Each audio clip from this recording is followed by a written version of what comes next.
Welcome back to I Did This Instead of Killing Myself. Holy crap, I said that loud. I'm so excited to be back doing this. I missed you guys, as if I'm talking to you guys in real life right now.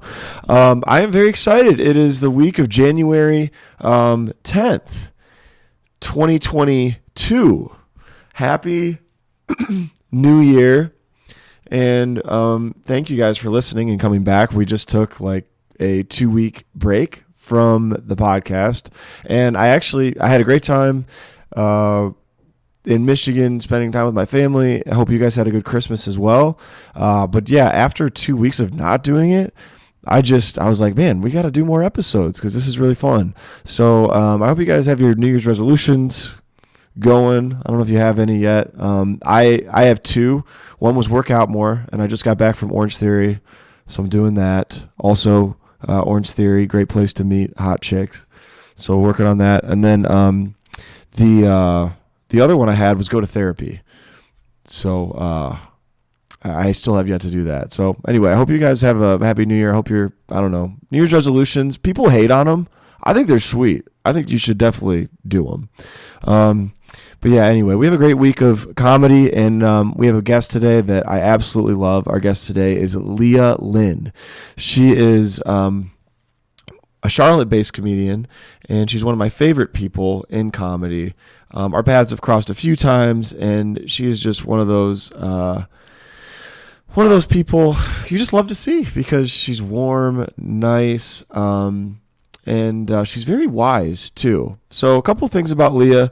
She's extremely talented, and she's done a lot of things in her life. So I think because she's smart and curious. She studied chemistry in college. She's also worked as a teacher. She's worked in the hotel industry, and now she's doing stand-up comedy. So she has 2 daughters who are very talented. One's a lawyer and one is in the restaurant business, I think Outback, working her way through that. But yeah, love Leah. We had an awesome conversation.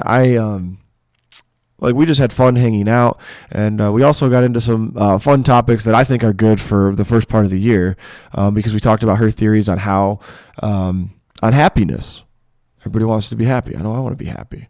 And like how she kind of has those strategies. Because at this point in her life, she's very secure in who she is. And she had some great advice on that. Talked about dating relationships. Talked about stand-up comedy, obviously. And yeah, we had a fantastic conversation. So hope you enjoy the interview. Before we get into the interview, though, here's what's going on in local comedy for the week of January 10, 2022. So to start, we have our local open mic starting tonight at Coffee Underground at 7 o'clock, hosted by Craig Holcomb or Travis Thubbin. No Expectations Comedy. Come on out. Bring your friends. It's always great to have audience members. So, yeah, come on out to that. No mic on Tuesday this week, but on Wednesday, we actually have a couple of shows. We have the Paint Me Naked show at the Inchoate Art Gallery. I don't even know if I'm saying that right, but it's at 7 o'clock on Wednesday, 46 Lewis Avenue, Greenville, South Carolina. This is a show hosted by Ken Wood. It has Matt Addy, Chris Wilson, Brad Deaton, and myself on the show. So if you want to come out and see me and see these other guys that have been on the show, yeah, all those guys have been on the show. Yeah, so come on out, check them out. We're going to be doing extended time, so it should be a good time. Also on Wednesday, we have the Radio Room open mic. So if you're a comic, go out and see that. 8 o'clock, free show at the Radio Room. On Thursday, Jokes Out Loud comedy show hosted by Brandon Rainwater. And that's at downtown at the Greenville Comedy Zone on Main Street.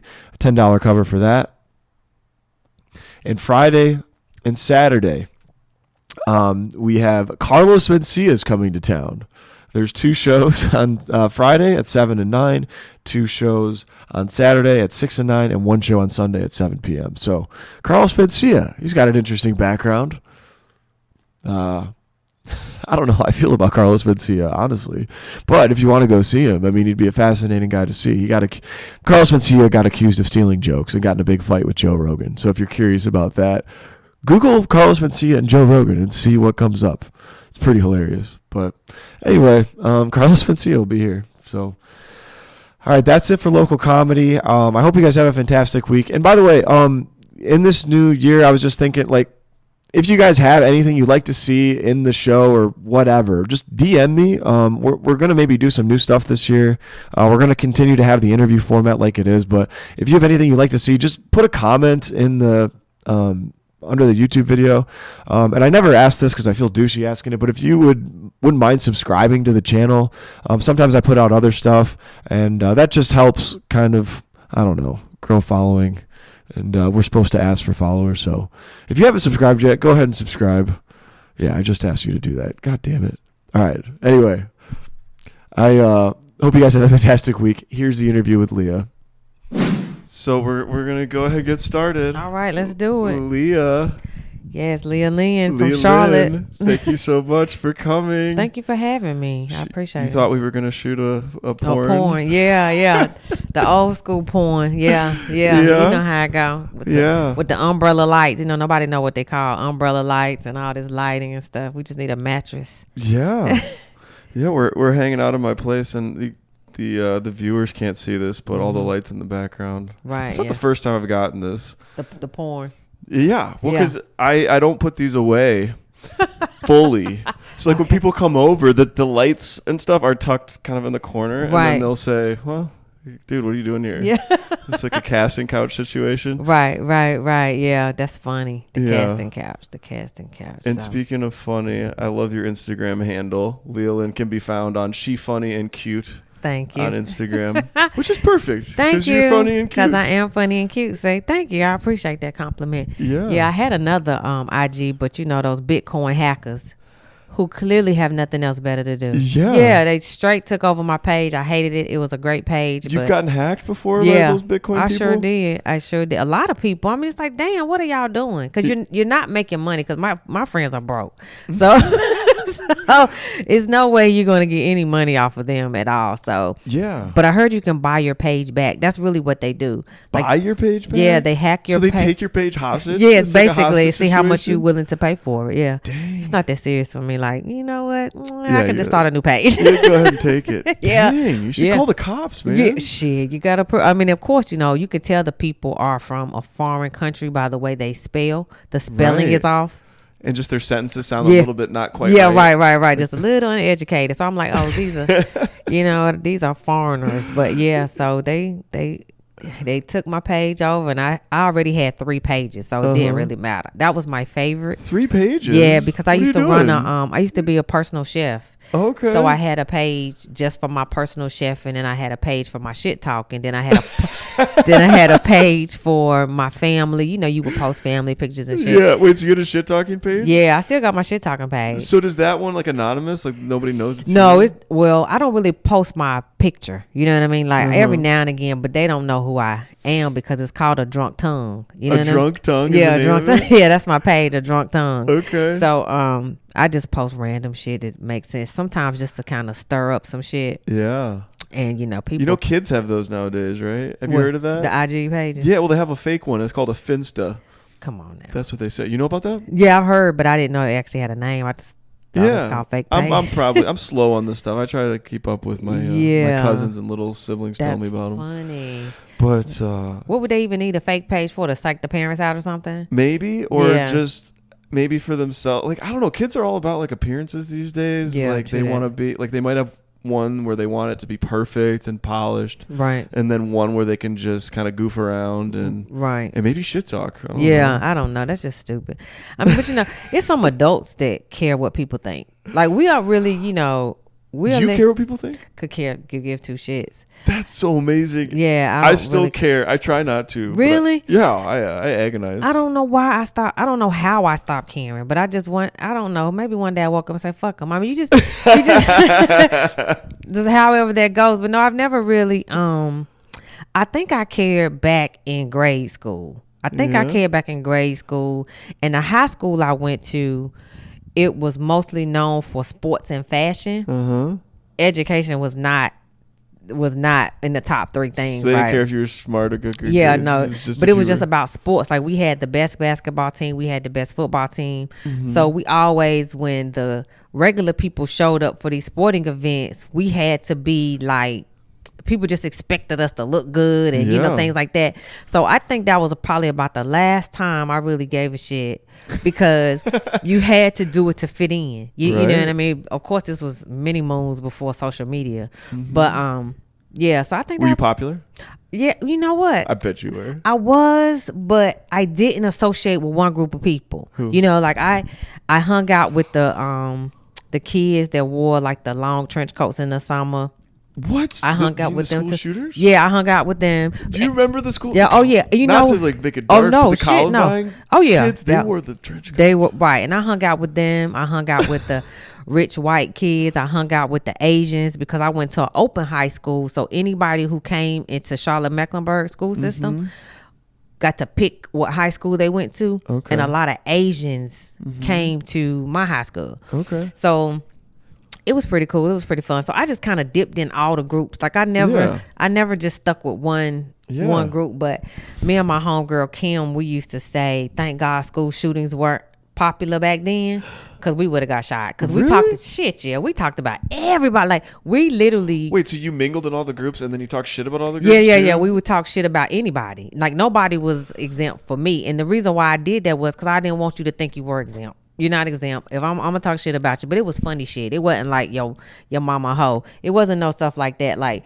back in the day, people could take jokes. You know, your Yeah. mama jokes. People Okay, could, so you were just giving people a hard time. yeah, that's in it. a nice way. In a nice way, yeah. Yeah. But you know, but we still thank God school shoes, because I know me. Somebody might have got Yeah, something. we all know. Oh no, me and Kim would have got shot, hands down. We would have got shot.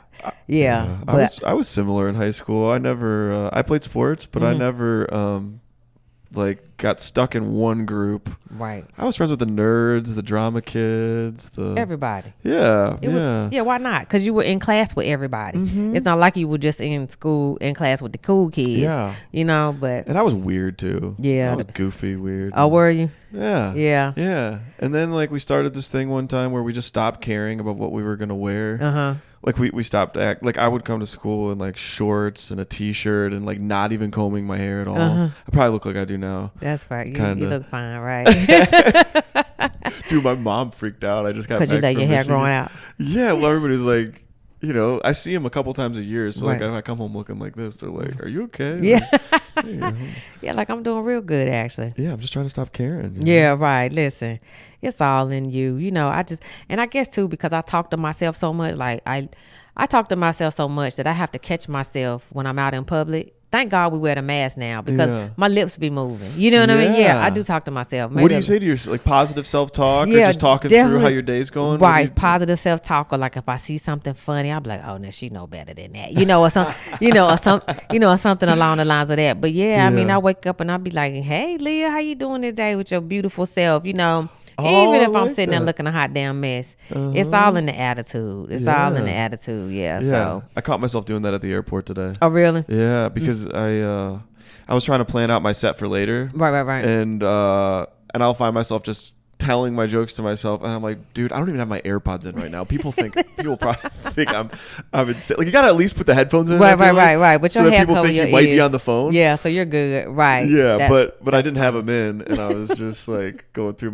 my joke list, and I was you like, ready for tonight? what's that? Are you gonna be ready for tonight? Yeah. Are you trying new material? Well, I mix of old and new, and I actually feel pretty good. I feel more relaxed, I think. I don't know if I was gonna tell the story, but I performed at an open mic when I just how was at it? home. How did it go? It went okay. It went okay, but I was so nervous for that one because my Right. parents came, Oh, or my okay. dad and my aunt and uncle and Okay. cousins came. Yeah. But here's the thing: Uh-huh. my dad set it up. Oh, really? Yeah, because he had wandered out to some open mics. He knows I do stand up. So he said this is the only mic he knew about. And I was like, all right, sign me up for this thing. So I didn't know what I was walking into. It was not a comedy open mic. Oh, was it? It was like a band open mic. It was music. Okay. Most of the acts were music. Right. And I went up first. Right. Okay. Very first act in front of a room full of people that was not expecting to see comedy. Right. And they didn't have a host. They kind of had a guy that started off the stuff. Right. But they didn't have a stand-up host. So there was nothing really breaking in the audience getting so like I'm telling jokes cold to a room full of people expecting you to sing and dance. Yeah. So I mean I got some laughs, tepid laughs from like the group, like but it's just typical start of a show kind of stuff. My family laughs and the tables over that. And the other thing that kind of threw me off was it was a big room and it was like an auditorium where there was like a pit. Okay. So there was 20 feet off the stage before any audience members were there. Oh, so then the tables were far away. Right. So I could kind of see them. Right. But I couldn't crowd work. Right. I couldn't make eye contact or deliver how I catch normally. That energy either.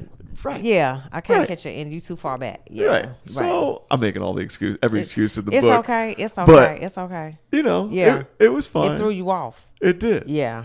So now I'm excited to go back to Comedy Zone and do some jokes and just have a blast. And it was a big mental hurdle for me performing in front of family. So. And I have not performed in front of my family. Like I've performed in front of my twins because when I just came back from New York, they went up there with me, and my nephew flew in from Texas. He went up there, but like I haven't performed in front of my mom and my dad. Yeah. I don't think I'm ready to do that yet. So would that get you nervous? You think? It probably would get me just a little bit nervous because my parents are they mean well, but they assholes a little bit. They judge a little bit. Yeah, just a TT bit, just a tap, and and I just I'm not ready for the critique just yet. Yeah. So my birthday's coming up in April, and I'm supposed to be doing I want to say a comedy show, but I'm not sure yet. I haven't quite made up my mind, but I think by April, if I decide to do something, I'll be ready to perform for them. Yeah. Because that's a different type of scrutiny. That's kind of like the room down in Columbia, South Carolina. Like Which they one? don't Art Bar? Yeah. No, not Art Bar. The Maine. 17 something on Maine. Joint? Yeah, Joint. The joint on Maine, right. Yeah. I call them the laugh Nazis. Really? Yeah, they don't come there to laugh. Like they literally You think? I know. Dude, it's so funny. They don't come There's to these laugh. rooms that kind of spook you. Yeah, right. Because, I've had nights there where it's been rough, but I also we did the roast of T-Link a couple weeks ago. Yeah, how did that go? It went great. Yeah. My jokes were so dumb. I wrote them the day of, and it went great. And I was rocked. nervous, but Okay. there was a lot of people in the room, Okay, and good, it was good, all good. good vibes for Yeah. T-Link, so it might have been a good Yeah, the crowd was good. Yeah. crowd, good vibe. But I have the same issue with Art Bar. That place spooks me out. I've never been Because there. I had a horrible set there. Oh, really? Yeah. Yeah. And they're kind of a woke crowd. Yeah, they do the finger clap, snap. Yeah. And, they like the comics they see a lot. They don't see me very often. So I kind of had this in my head, like, they hate me. Right, nah. It's going to suck. Like, Right. But I had a decent set there last time I was there. So. Right, because somebody was telling me about it, so I'm going to head out there eventually. You know what I mean? Yeah. I got to get out there, but Yeah, that Art Bar was weird because, like, they'll have people there. Mm-hmm. But sometimes, like, it's kind of like, all right. Yeah, you better show me make what me you laugh. got. Yeah, Because we're not just going to give you laughs. Yeah, like, you got to earn this You got laugh. to earn it. So I usually go down to Columbia to work new stuff. So I'm like, if I know I can get a laugh there, then I know they're gonna be on the floor in Greenville. You know what I mean? So it's one of those kind of things. But I kind of like the crowds that don't laugh because that's a challenge. That kind of sets you up like, okay. Yeah. And sometimes you can't judge a true set by that either. Yeah. Yeah. But Greenville is comfort. Like I really like coming here. Exactly. You need both too. It's okay to go to a comfortable spot, I think. Yeah. You need to have that. It's supposed to be You fun. gotta have a safe place. Yeah. Yeah. And Greenville is my safe place. It's not down the street, but it's my safe place. Yeah. I'm gonna knock on wood for both of us just in thank case. you. Like, watch us go here and bomb tonight, but I'm sure you won't. But. Nah, we're gonna do good tonight. I just hope the crowd comes. Yeah. Yeah. Because when you just performing for a bunch of other comics, they're not there to laugh because they're thinking about their set. You know what I mean? Like, they might pay you attention, but not really. Yeah. Because they over there praying to the gods of comedy themselves that when it's their turn, they don't get up there and fall on their face. But it's so funny, the crowds. I was actually looking through my phone. I put notes in my phone. Mm-hmm. Sometimes it's notes of encouragement. Sometimes it's stand-up ideas. Sometimes it's just observations about comedy. Right. And there was a quote about Jerry Seinfeld that I read recently, and it said, "There's good audiences and bad audiences. The good audience or the bad audiences help you edit, and the good audiences help you explore. And you need to do both." Okay. I thought that was a wise comment. That absolutely. Because if you're rolling with a good crowd, you can try a bunch of stuff without too much problem critique too. But you know, sometimes you kind of want that crowd that's gonna make you check yourself, because then sometimes too, depending on what mind frame you are when you write, you know, it might be hilariously funny when you at home getting high or taking a shot, or you know, but then when you actually in front of people, crickets. You know what I mean? Like, you know, like that really wasn't funny. You know what I mean? Yeah. So I try to because I do participate in 420 sometimes. So I try to. Yeah, I do too. Yeah. So if I write like that, I try to go back and listen to it when I'm not, just to see if it's. Because if it's funny both ways, and I'm like, oh, that's funny. Yeah. But if I'm like, Leah, what was you thinking? Then I trash it. Yeah, the 420 thing. Yeah. Sometimes your mind opens up a little bit. You see things you didn't think about. Yeah. It's a good way to just kind of write. So I have a book full of premises, right? Yeah. And I just try to take one and develop it. But writing is like my kind of my shortcoming. Like, I only really sit down to write if I have something new coming up. Does anybody really write that much though? Like, sit down and just write. I feel like it's something I don't know. Some comics brag about doing, but I'm like, dude, do you really though? Right. I don't. I have to let things kind of come to me in my day. Right. And then I'll sit down and write. Yeah. Or on my phone. Do you write every day though? I hope something funny happens to me every day. Right. Yeah. I don't know. I don't have a ritual where I sit down at a specific time in front of my computer. No. Right. But so I just took a comedy class, right? Yeah. I wanted to ask you about this. And so I took the comedy class. It was under the American Comedy Institute. Mm-hmm. They're based out of New York. And when you finish the class, they have 2-week, 5-day, and 30-day classes, right? Okay. If you need 30 days worth of classes, I mean, stick to your day job. You know what I mean? Like, that's a lot of. Yeah, you're probably not. That's a lot of classing. But anywho, so I took the 5-day class, and at the end, you get to perform at one of the comedy clubs in New York. It's either going to be Gotham, Stand Up New York, and I can't remember the other one. Okay. So which one did you do? I did Stand Up New York. Okay. So that was kind of good. And really, to be honest, the set that the gentleman helped me with, it was okay. You know what I mean? Like, it was just okay. But I took the premise to him, and we developed the premise. But I knew that when I got up there, I was going to take the opportunity to just do a set. Like, I wasn't going to just go over what he did, because I needed that Stand Up New York in my background. So, you know, when you start sending out videos and stuff, they want to see like places you've performed, and you know, your grandmama kitchen don't count. They want some real the church talent show. You know, you got to really have some. So I did take a little bit of what I learned from his class, because the premise was actually funny after he. What's the premise? It was the PTA. Oh, okay. So I was coming at it from. And you're a former teacher. Yeah, so former this teacher. Is your wheelhouse of. Yeah, a little bit. But yeah, so I picture the PTA as being a gang full of just wine drinking suburban housewives, because that's basically what the PTA. You know. So wait, I just realized it's been so long since I've had to talk about the PTA. So the PTA is a group of parents. Yeah, it's called Parent Teacher Association. So are the teachers part of the group too? They're supposed to be. They're supposed to be. Yeah, but not they really. have meetings where they can kind of grill the school for stuff they're doing wrong. Right. Is that what the point is? Okay. Right. Well, the whole point is to see what the school needs. So the parents talk to the teachers, supposedly, to see what the teachers say the school needs. And then the parents then come up with ideas to raise monies for said ideas. That's what it's supposed to be. But what ends up happening is you get this group of usually housewife white women, let's be clear, you know what I mean, who are going to sit around and they're going to run the school. The Karens, basically the Karens are going to run the school, right? So I actually had a homegirl who actually was part of the PTA down in one of these highfalutin counties down in Georgia. And every time I would talk to her, because I was like, why do y'all have so many PTA meetings? Because literally once a week, the PTA was meeting, but it was really the P, because the T was teaching. It was the P that was meeting. And every time she was like, oh, let me run by the ABC store. I said, for a PTA meeting? She was like, oh girl, she said, we drink, we have a good time.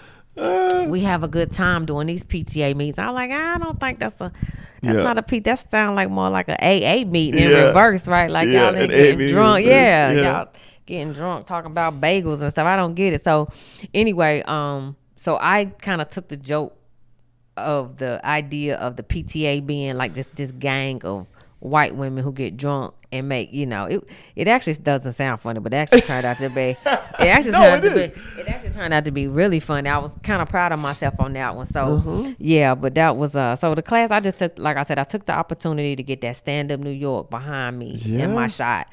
So I want to how long was your set that you performed? We had to do a tight 5. Tight 5. Yeah, we had to do a tight 5, but I came in at 4:20. Nice.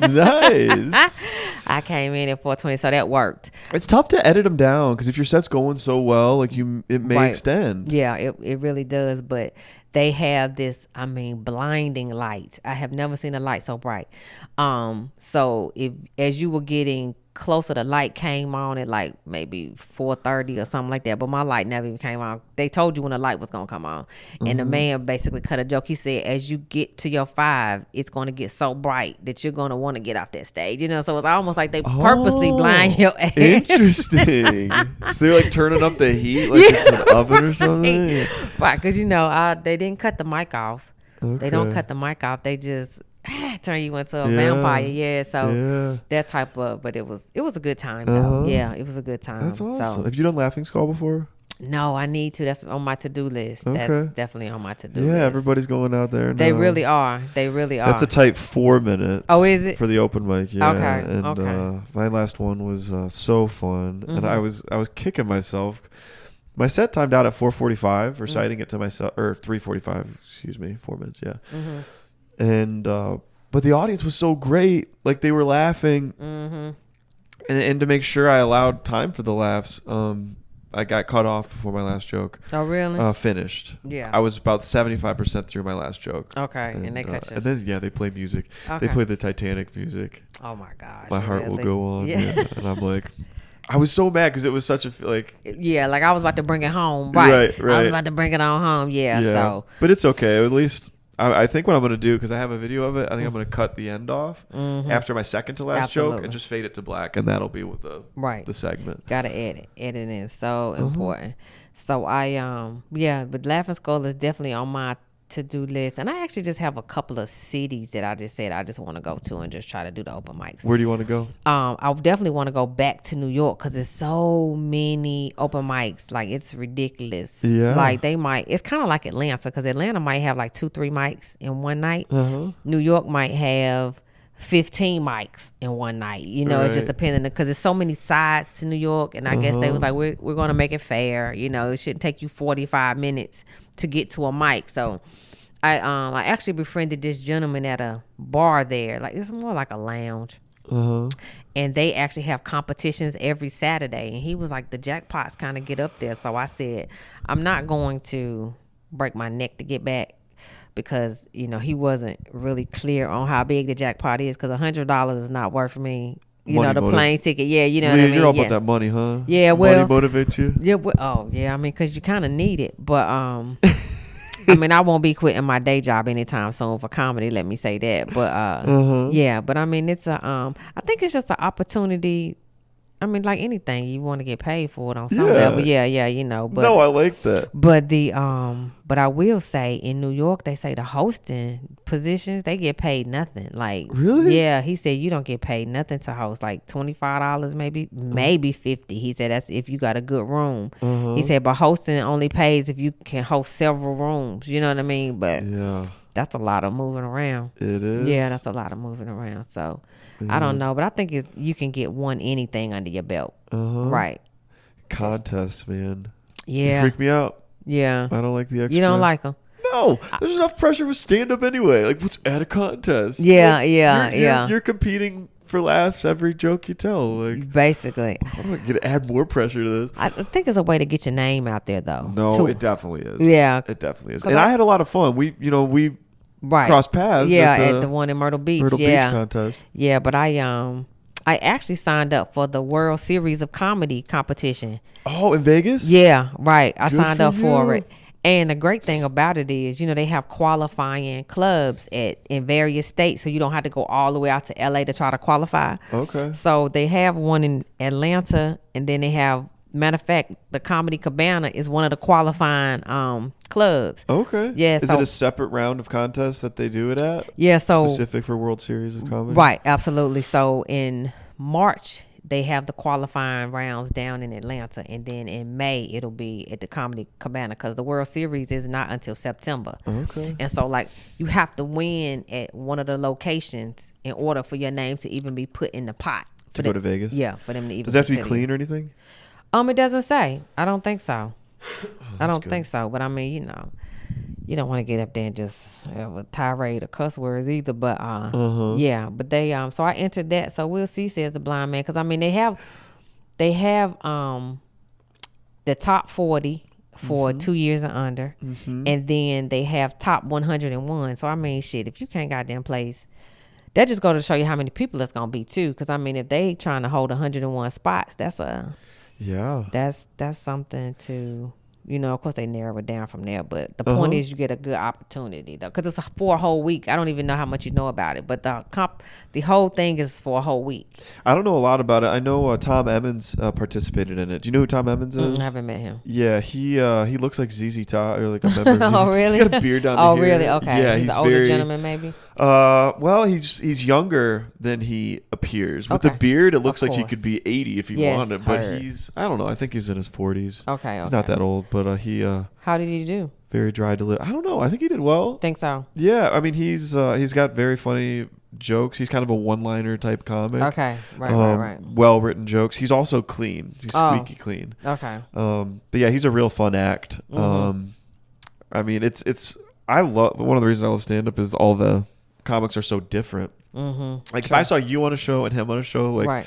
You all couldn't be more different in a way. Okay. But I love both of your thank styles. you. Yeah. So yeah, Tom I know did that, and he went out to Vegas. So I don't know if that meant he must have qualified right prior, but yeah, I think he probably did well. Yeah, it's gonna be a good experience because really the whole thing is a workshops. It's like they have workshops where you meet agents. They have agents coming out there. They have just workshops on like how to find an agent. It's just a whole bunch of. It's just gonna be a bunch of information. So yeah. And I was like, even if I don't place, but I'm not gonna speak like I'm not.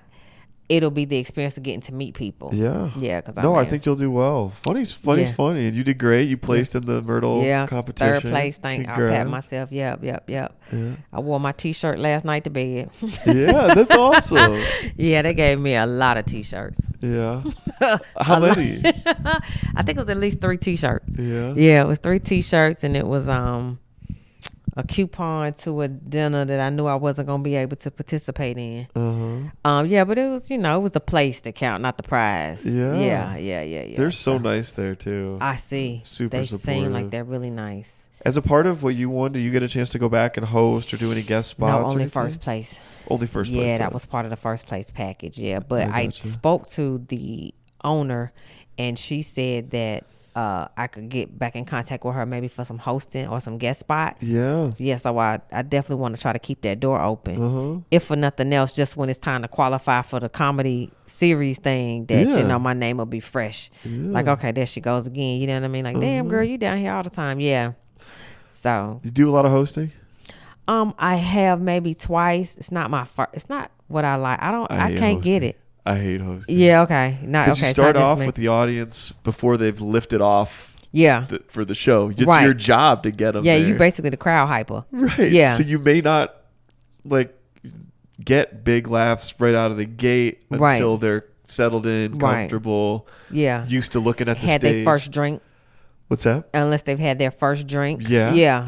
Gotta get them drunk. Yeah. And it's not really... I mean, I love being the center of attention. I love being able to do my act or do right. And you're kind of like cheerleader for everybody else. It's not really about you if you're the host. Right. Yeah. You just, and it's so general. Like you can't really have a set. That's a lot of crowd work too. So some people are really good at it, and then other people, not so much. Yeah. I mean, I guess like anything else. But I don't care. I'm not gonna say I don't care to host, but I want to do it because it makes you better. I think it probably makes you better at crowd work. It makes you better at like just being tough, handling the cold open and everything. Then it might just depend on what level of hosting. Because I met a gentleman down in Atlanta who does gigs for corporate. And he said basically it's just one big hosting gig. But he said, of course, he makes money from it. I mean, great money from it, actually. But he said if you can get on that corporate side of it and, you know, hosting events and stuff, he said it's a lot of exposure. Yeah, a lot of exposure. But and I've heard that too. Corporate gigs pay good money. But you know, you got, like you said, you got to be squeaky clean. They might let you at corporate. Yeah, that's lame. Yeah, HR people get involved and they're there'll be too much. Yeah, and you'll never get invited back. So I heard Mark Norman tell. You know Mark Norman? Oh yeah, I've seen him on what was he on? He's on. He has a Netflix thing out just recently. Netflix has a lot of people. Yeah, I know. Like, too many. Yeah, it's kind of like I don't love all of them. No.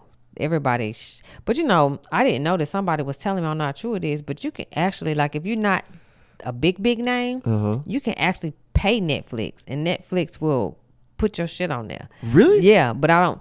Who knows? A, how much that costs, and B, how long they'll leave it on there. Right. Yeah, you know what I mean? And they could just put it like on the bottom. Absolutely. Yeah. Somebody got to put your name in. Right. There's so much crap on Netflix that doesn't get watched, I'm sure. Yeah. Because I'm tired of seeing the same 25 movies being advertised on my line. I'm like, okay, it got to be more movies. Do you like the lineup of Netflix right now? Or the comedy or just in general? In general. Movies, whatever. Yeah, because I was watching, what's it called? Don't Look Up. I didn't see that. I watched that this week. Was it funny? Yeah. It was pretty funny. It was good. People told me it wasn't good, so I went in with low expectations, and then I liked it. Okay, right. No, so I just started watching Midnight Mass. Okay. I don't know. I don't want to get a plot away, but it's okay. I mean, it's. Is it a movie or a show? It's a series. Yeah, it's a series. This is their first time limit. You know, it's always limited edition, or limited time, or something like that. But it's not bad. Midnight Madness. Yeah, Midnight Mass. Yeah, Mass. It's about a church. So it's about this small town or small island called Crockett Island, and Crockett Island. Yeah, Crockett Island. I don't even know if it's a real place, but their Monsignor, which is the head of the church, he supposedly goes on this trip, but he comes back, but he's not himself when he comes back. And then the people are so brainwashed in this town, they think everything he does is a miracle, but it's not really a miracle because people are like literally dying. You know what I mean? But and I haven't finished it, but I'll finish. I think I got like 2 more series to go. Yeah, but those are good. When there's like a cult involved. Yeah, and plus I love that type of stuff, like the vampire.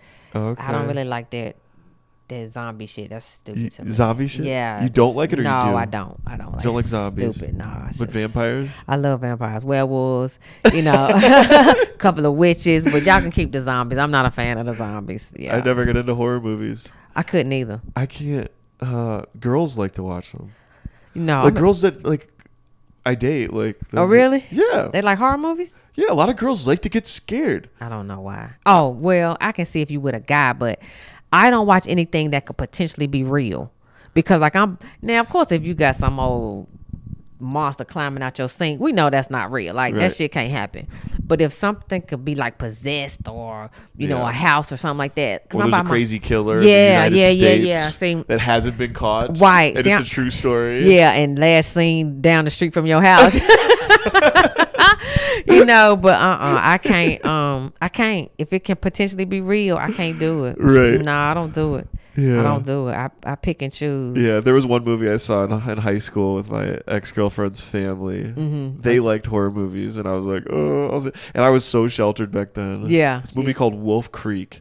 It's based on a true story, based in Australia. Okay. And it was like this Crocodile Dundee guy who abducted people, took them to his compound, and like tortured them and stuff. Of course, and throw them to the gators. Yeah, at the end. And I was so scared at the end. All I could remind myself is this is Australia. There's oceans around it. This guy can't get me. Yeah, he's not looking for you. You safe, David. Yeah, he's not looking for you. But I just can't do scary movies. Yeah. Or like occult type stuff, like devil possessions and stuff. Yeah, I'm good. I'll like pass The on Exorcist. that shit. Yeah, I can't do it. So I used to back in junior high. It was this guy named Darren. He was cool, but he was part of the nerd crew, right? Nerd crew, yeah. Yeah, he was part of the nerd crew.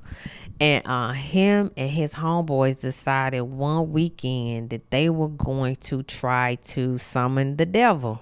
Oh my God! Did you go with them? Hell no, I knew better. Like it's some shit. I don't play around with stuff like that. You know what I mean? I just don't play around with stuff like that. I don't do a Ouija boards. I don't do no Bloody Mary 13 times in the mirror. I just don't do it. So Darren and his homeboys, I think we were in the 7th grade. It was the 7th or 8th grade. And Darren and his homeboys went to one of these people's houses. And this was on a Friday because I talked to him that Friday. And I was like, well, tell me how it went on Monday. But when Monday came, he wasn't at school. And so I called his house when I got home, because that's when everybody had house phones. And his mom answered the phone. And she said he wasn't feeling well. And she wasn't sure when he would be able to come back to school. And I said, well, I'll get his assignments. You know what I mean? Like, I'll get his assignments and just kind of, because that's back when we had school textbooks. You had the spelling book and shit like that. You could take a book home. They don't have books now. Kids have. They don't have books anymore? No, they don't have books in school anymore. They took, really? Yeah, the books been gone. But nobody knows what happened to them. Like, what the fuck happened to the books? How y'all expect these already dumbass kids to learn? You know what I mean? But so anyway. That's news to me. I didn't know that. Yeah, we don't have they don't have textbooks anymore. And if they do, you're not allowed to take it home. You know what I mean? Okay. Because everybody got to use the same textbook. Right. Yeah, you just have to leave it for them. Do they have laptops now? They do have laptops. But then you hope you get them back in working condition. Maybe, you know what I mean. But actually, the kids are not even allowed to take the laptops home. Like they can't. Nothing goes home except the kid. So how do they read at home and learn? Well, they will give them links because, they have that program in the school system with that the teacher can go and put all the links to the homework. Okay. So if the child has a computer at home or access to the internet. It can be all online. Yeah. But if you don't have a computer at home, well, you just got to work a little hard at school. You know what I mean? Yeah. Because otherwise you'll fall behind. Wow. Yeah. So, man, I feel old as crap now. I didn't know they didn't have books. They been got rid of books, child. And then half the books, after so many years, the pages are torn. Somebody wrote in the book. Yeah. They colored in all the eyes. I'm not sure what that was about. I mean, it's just they drew. Yeah, they just drew anything in the books, right? But so Darren finally came back to school on Wednesday, right? And Darren was like a petite little guy. He was a very thin type guy. Yeah. And so of course I made a buzz straight to his desk. I'm like, oh my God, Darren, are you feeling better? You know what I mean? Tell me what happened with the devil. With the devil thing. You know what I mean? Because I don't think any of the 4 boys came back on that Monday. Right. But I didn't really know them like that. I knew Darren. So Darren was like, Leah, he was like, you won't believe what happened. And I was like, tell me what happened. And he says that they went over, we'll say field house. They went over field house. They had covered up all the mirrors in the house except one mirror, right? And they did the pentagram on the floor. They had the candles. They had the whole setup, right?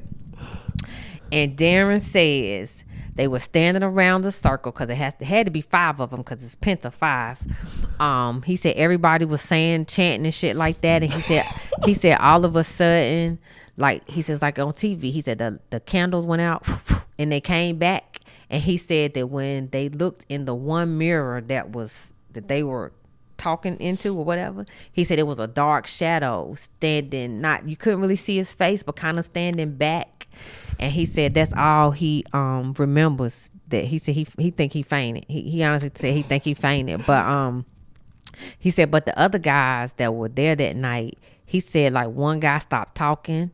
You know what I mean? Like their lives were just fucked up after this one particular night. And like Darren was so smart, and we kind of lost contact after that, but you could kind of just tell he had changed after that. Like he was not himself. Like, so, you know, you got to be careful. That's why I don't do that. PTSD? Yeah, I mean, probably, you know what I'm saying? Who's to say what showed up in that mirror, or maybe the devil's inside him now. Yeah, I know, who knows, but I don't know. I mean, I lost contact with him. I couldn't even think of his last name right now, but yeah, because when we went to high school, he went to one high school and I went to another one. But yeah, they always kind of fucked up behind that. Yeah. One boy never came back to the school. So After that one weekend? Yeah, after that one weekend, yeah. So who knows what happened to those boys. Yeah, that's why you can't play around with shit you don't know about. Yeah. Yeah, you don't know who you inviting into your home. Yeah. You know. My dad is a Christian, and we're a Christian family. But the reason he became a Christian, like, and took it seriously, was because of a tape recording he heard of a woman who was possessed by the devil. Oh, really? Yeah, I've never heard the recording. Wow, must have got him. Yeah, it was must have been trippy. Yeah, enough to turn him over to the Lord, which is good. You know what I mean? Yeah, but I don't know. And then sometimes I be believing, like, is that what you want it to be? Like, I don't believe in voodoo. But you know, from people from Charleston and, you know, like these Geechee type places, they really, Louisiana, they swear by voodoo. And I'm just like, is voodoo kind of like mind over matter? Like, if you believe it, that's what makes it happen to you. Yeah, like, you know that's what I mean? gives it the power, is your belief in yeah, it. just your belief in it gives it the, I don't know. But again, nothing that I would tinker with. Yeah. We're not tinkering with the occult people. Yeah, plus dead people, leave them alone. I'm sure they got other shit to do besides checking in with us, you know. Voodoo. Yeah, voodoo. In Haiti, they have voodoo. Remember, I went there on a mission trip a long time ago. Really? Yeah. They is it as bad as it looks on TV? I don't know. I think so. Right. You don't remember? Witch doctors. Well, we didn't get too close to them. Oh, okay. Because there was like the Christian groups and then the voodoo, and they were like competing religions. And I mean, stuff's pretty bad in Haiti, so, you know, people are looking for certainty probably and something to believe in. True. So if one claims to be able to heal or curse, I don't know. Yeah.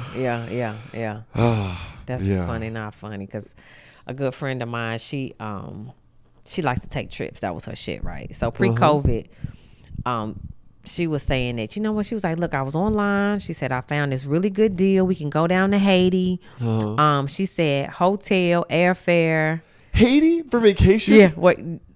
Right. That's what I said first off. She said it was hotel, flight, and wherever we were staying, it was all inclusive. And David, it was like $350.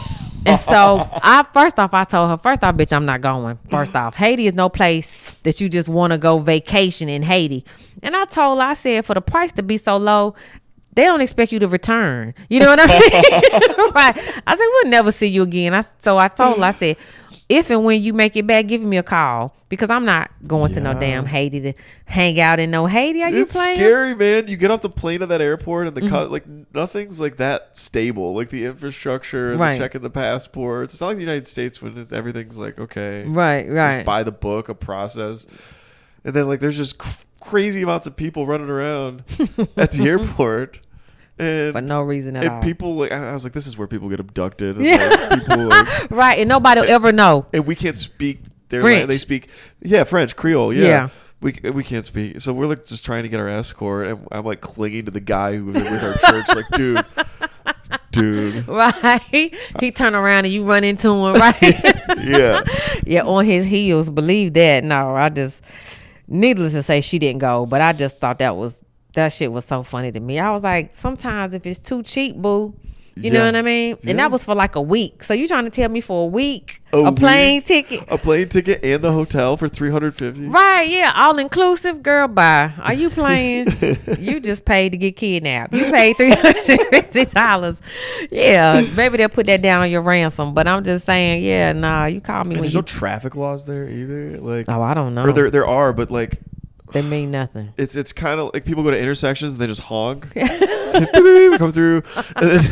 Not gonna stop. And then there's people on mopeds. Oh yeah. Or motorcycles, and they'll travel with I think the most people they've ever seen on a motorcycle was like 9. Oh my God, that's like talent. loaded up. That's talent. Yeah. Yeah, that's talent right there. Yeah, and they have taxis that are like just pickup trucks that people get in the backs of them. See, because if they turn over, yeah, that's you're dead. Yeah. Yeah, like So Rough place to I get don't hit know. by I don't know. hurricanes They and just stuff. Haiti can't catch a break, man. Between the militia and the storms that come through Haiti, it's just like, just go ahead and cut yourself off the world and just float on out to sea. Yeah. Or whatever. It's hard to leave too if you want to leave, I think. I believe because the it. government's corrupt, so it's hard Very to, corrupt. You know, they shot the president. Did they? Yeah, they ran up in his house, shot him, his wife. Is that recent?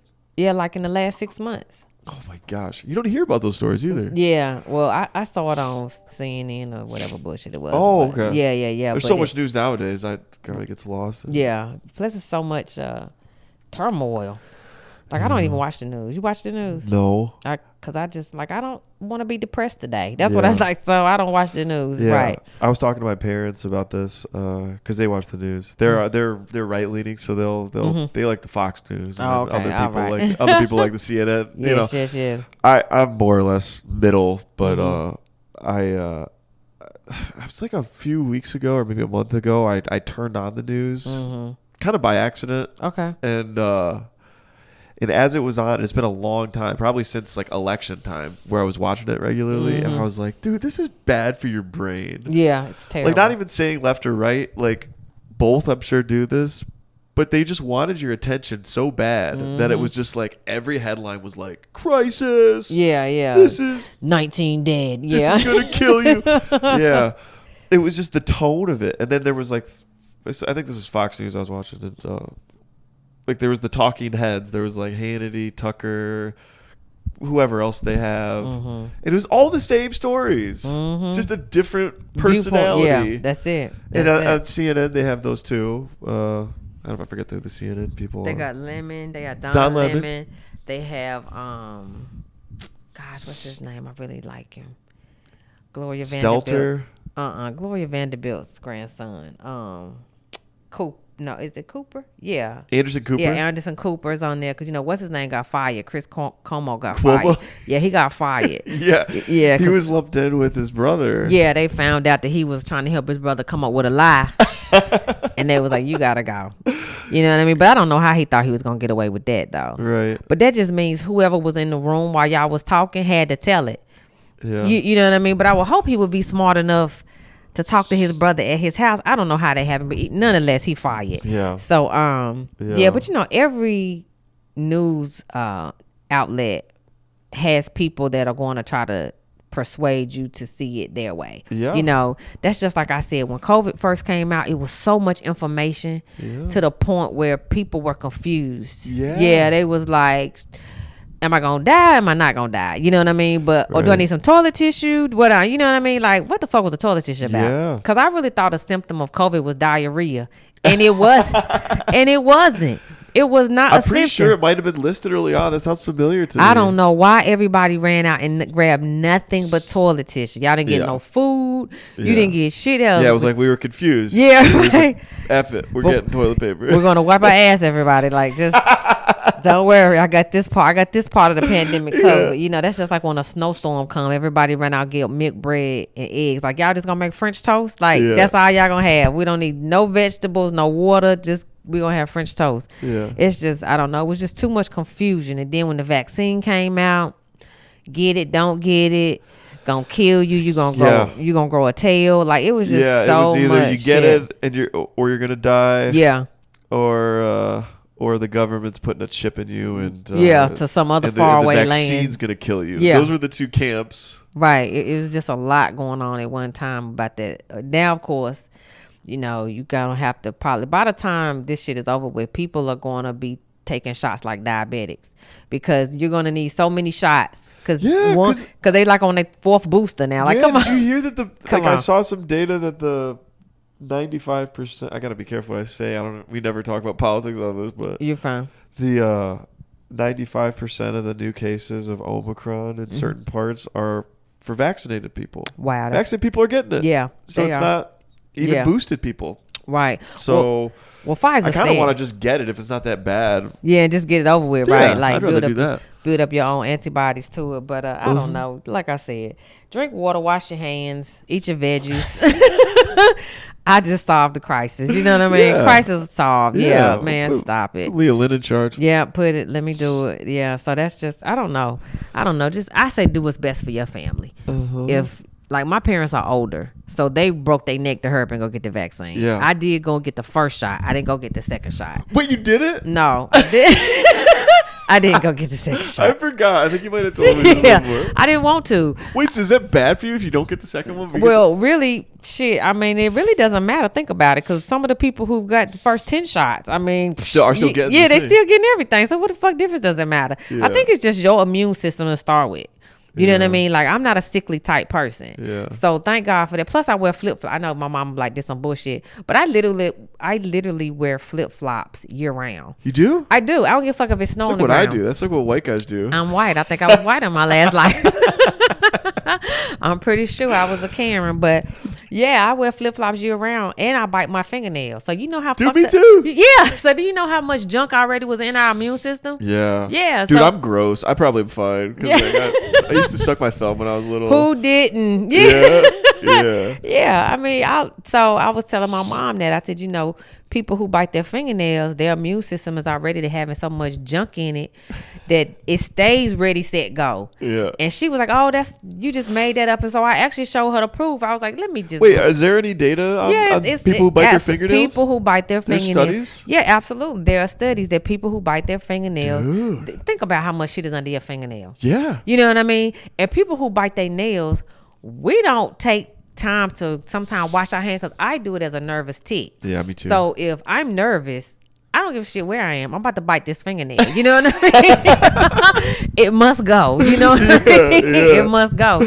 And how much shit is probably up underneath your fingernail? Even if you wash your hands, unless you are doing surgical scrubs, it's still gonna be a little bit of something up underneath your fingernail. Yeah. Yeah. So so I showed my mama the proof was in the pudding.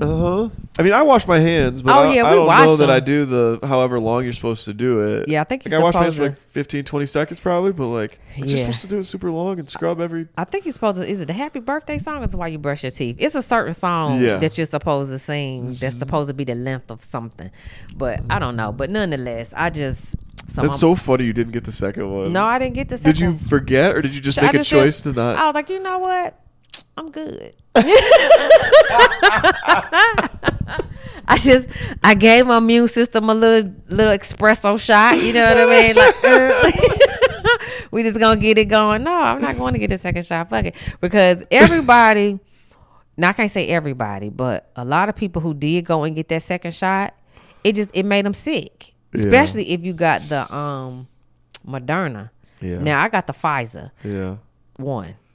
Me too. Yeah. I got both of them. Oh, you did? Okay, well, good. Kudos for. But I was like, you know what? I just follow directions. But because I'm an idiot. I probably. Yeah. No, I just don't like. I don't like making emotional decisions.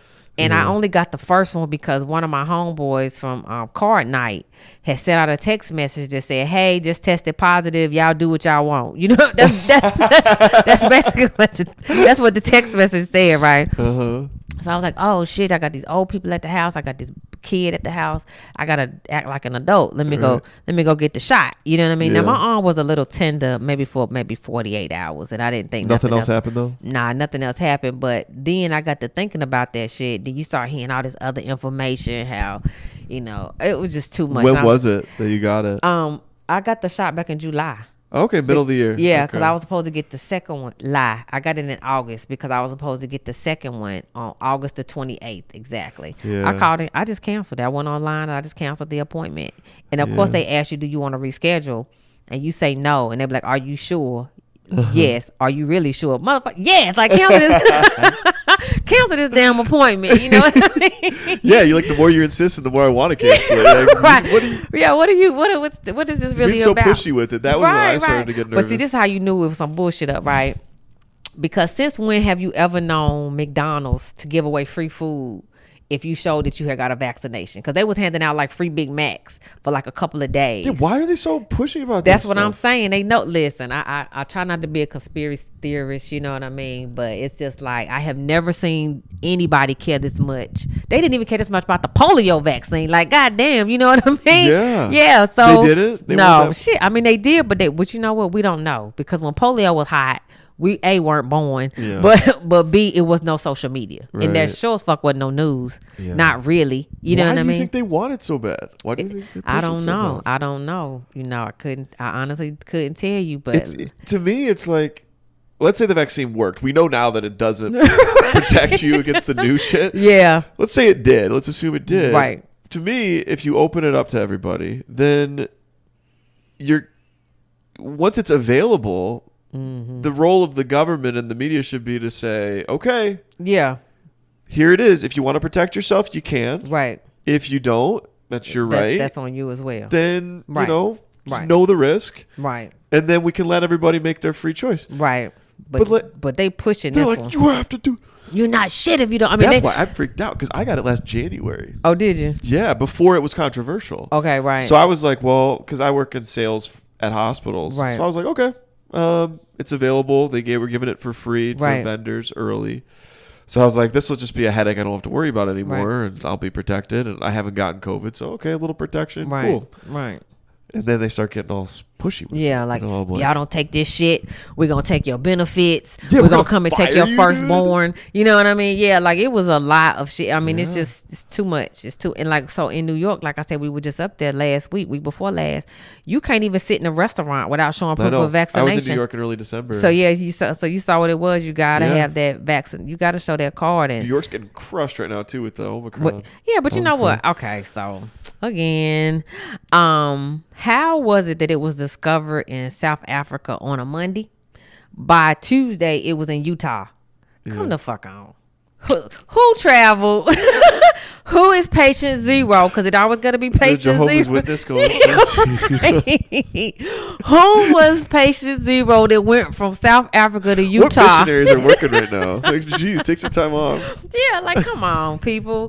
Be smarter So you than think this that shit. was fake? That's just like AIDS came from a monkey.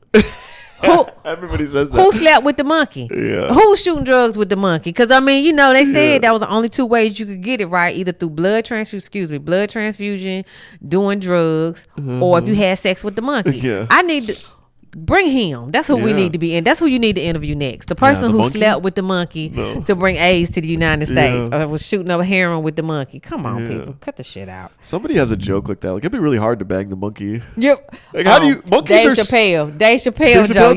Yeah. that's Chappelle joke. Yeah, it's a funny thought. I didn't think of this. Yeah, that But- was him. Yeah, who's Who slept? pinning down a monkey? Like, Yeah, how right. hard is that? He said, you know how hard it is to get a monkey to suck your dick before they peel it? That's what Dave Chappelle said. Before Because they- I'm a Dave Chappelle fan. It's not Before nothing. they peel it? Yeah, before they peel it. That's how the joke went. Yeah, so I don't Well, know. That's just, Yeah. they tell us anything. Yeah. Yeah, they just tell us anything. The mosquito was carrying So you watch, everything. so you're CNN. You watch CNN for news sometimes, but you're a little suspicious of the vaccine. I watch any of them. Yeah. Yeah, I mean, that's cool.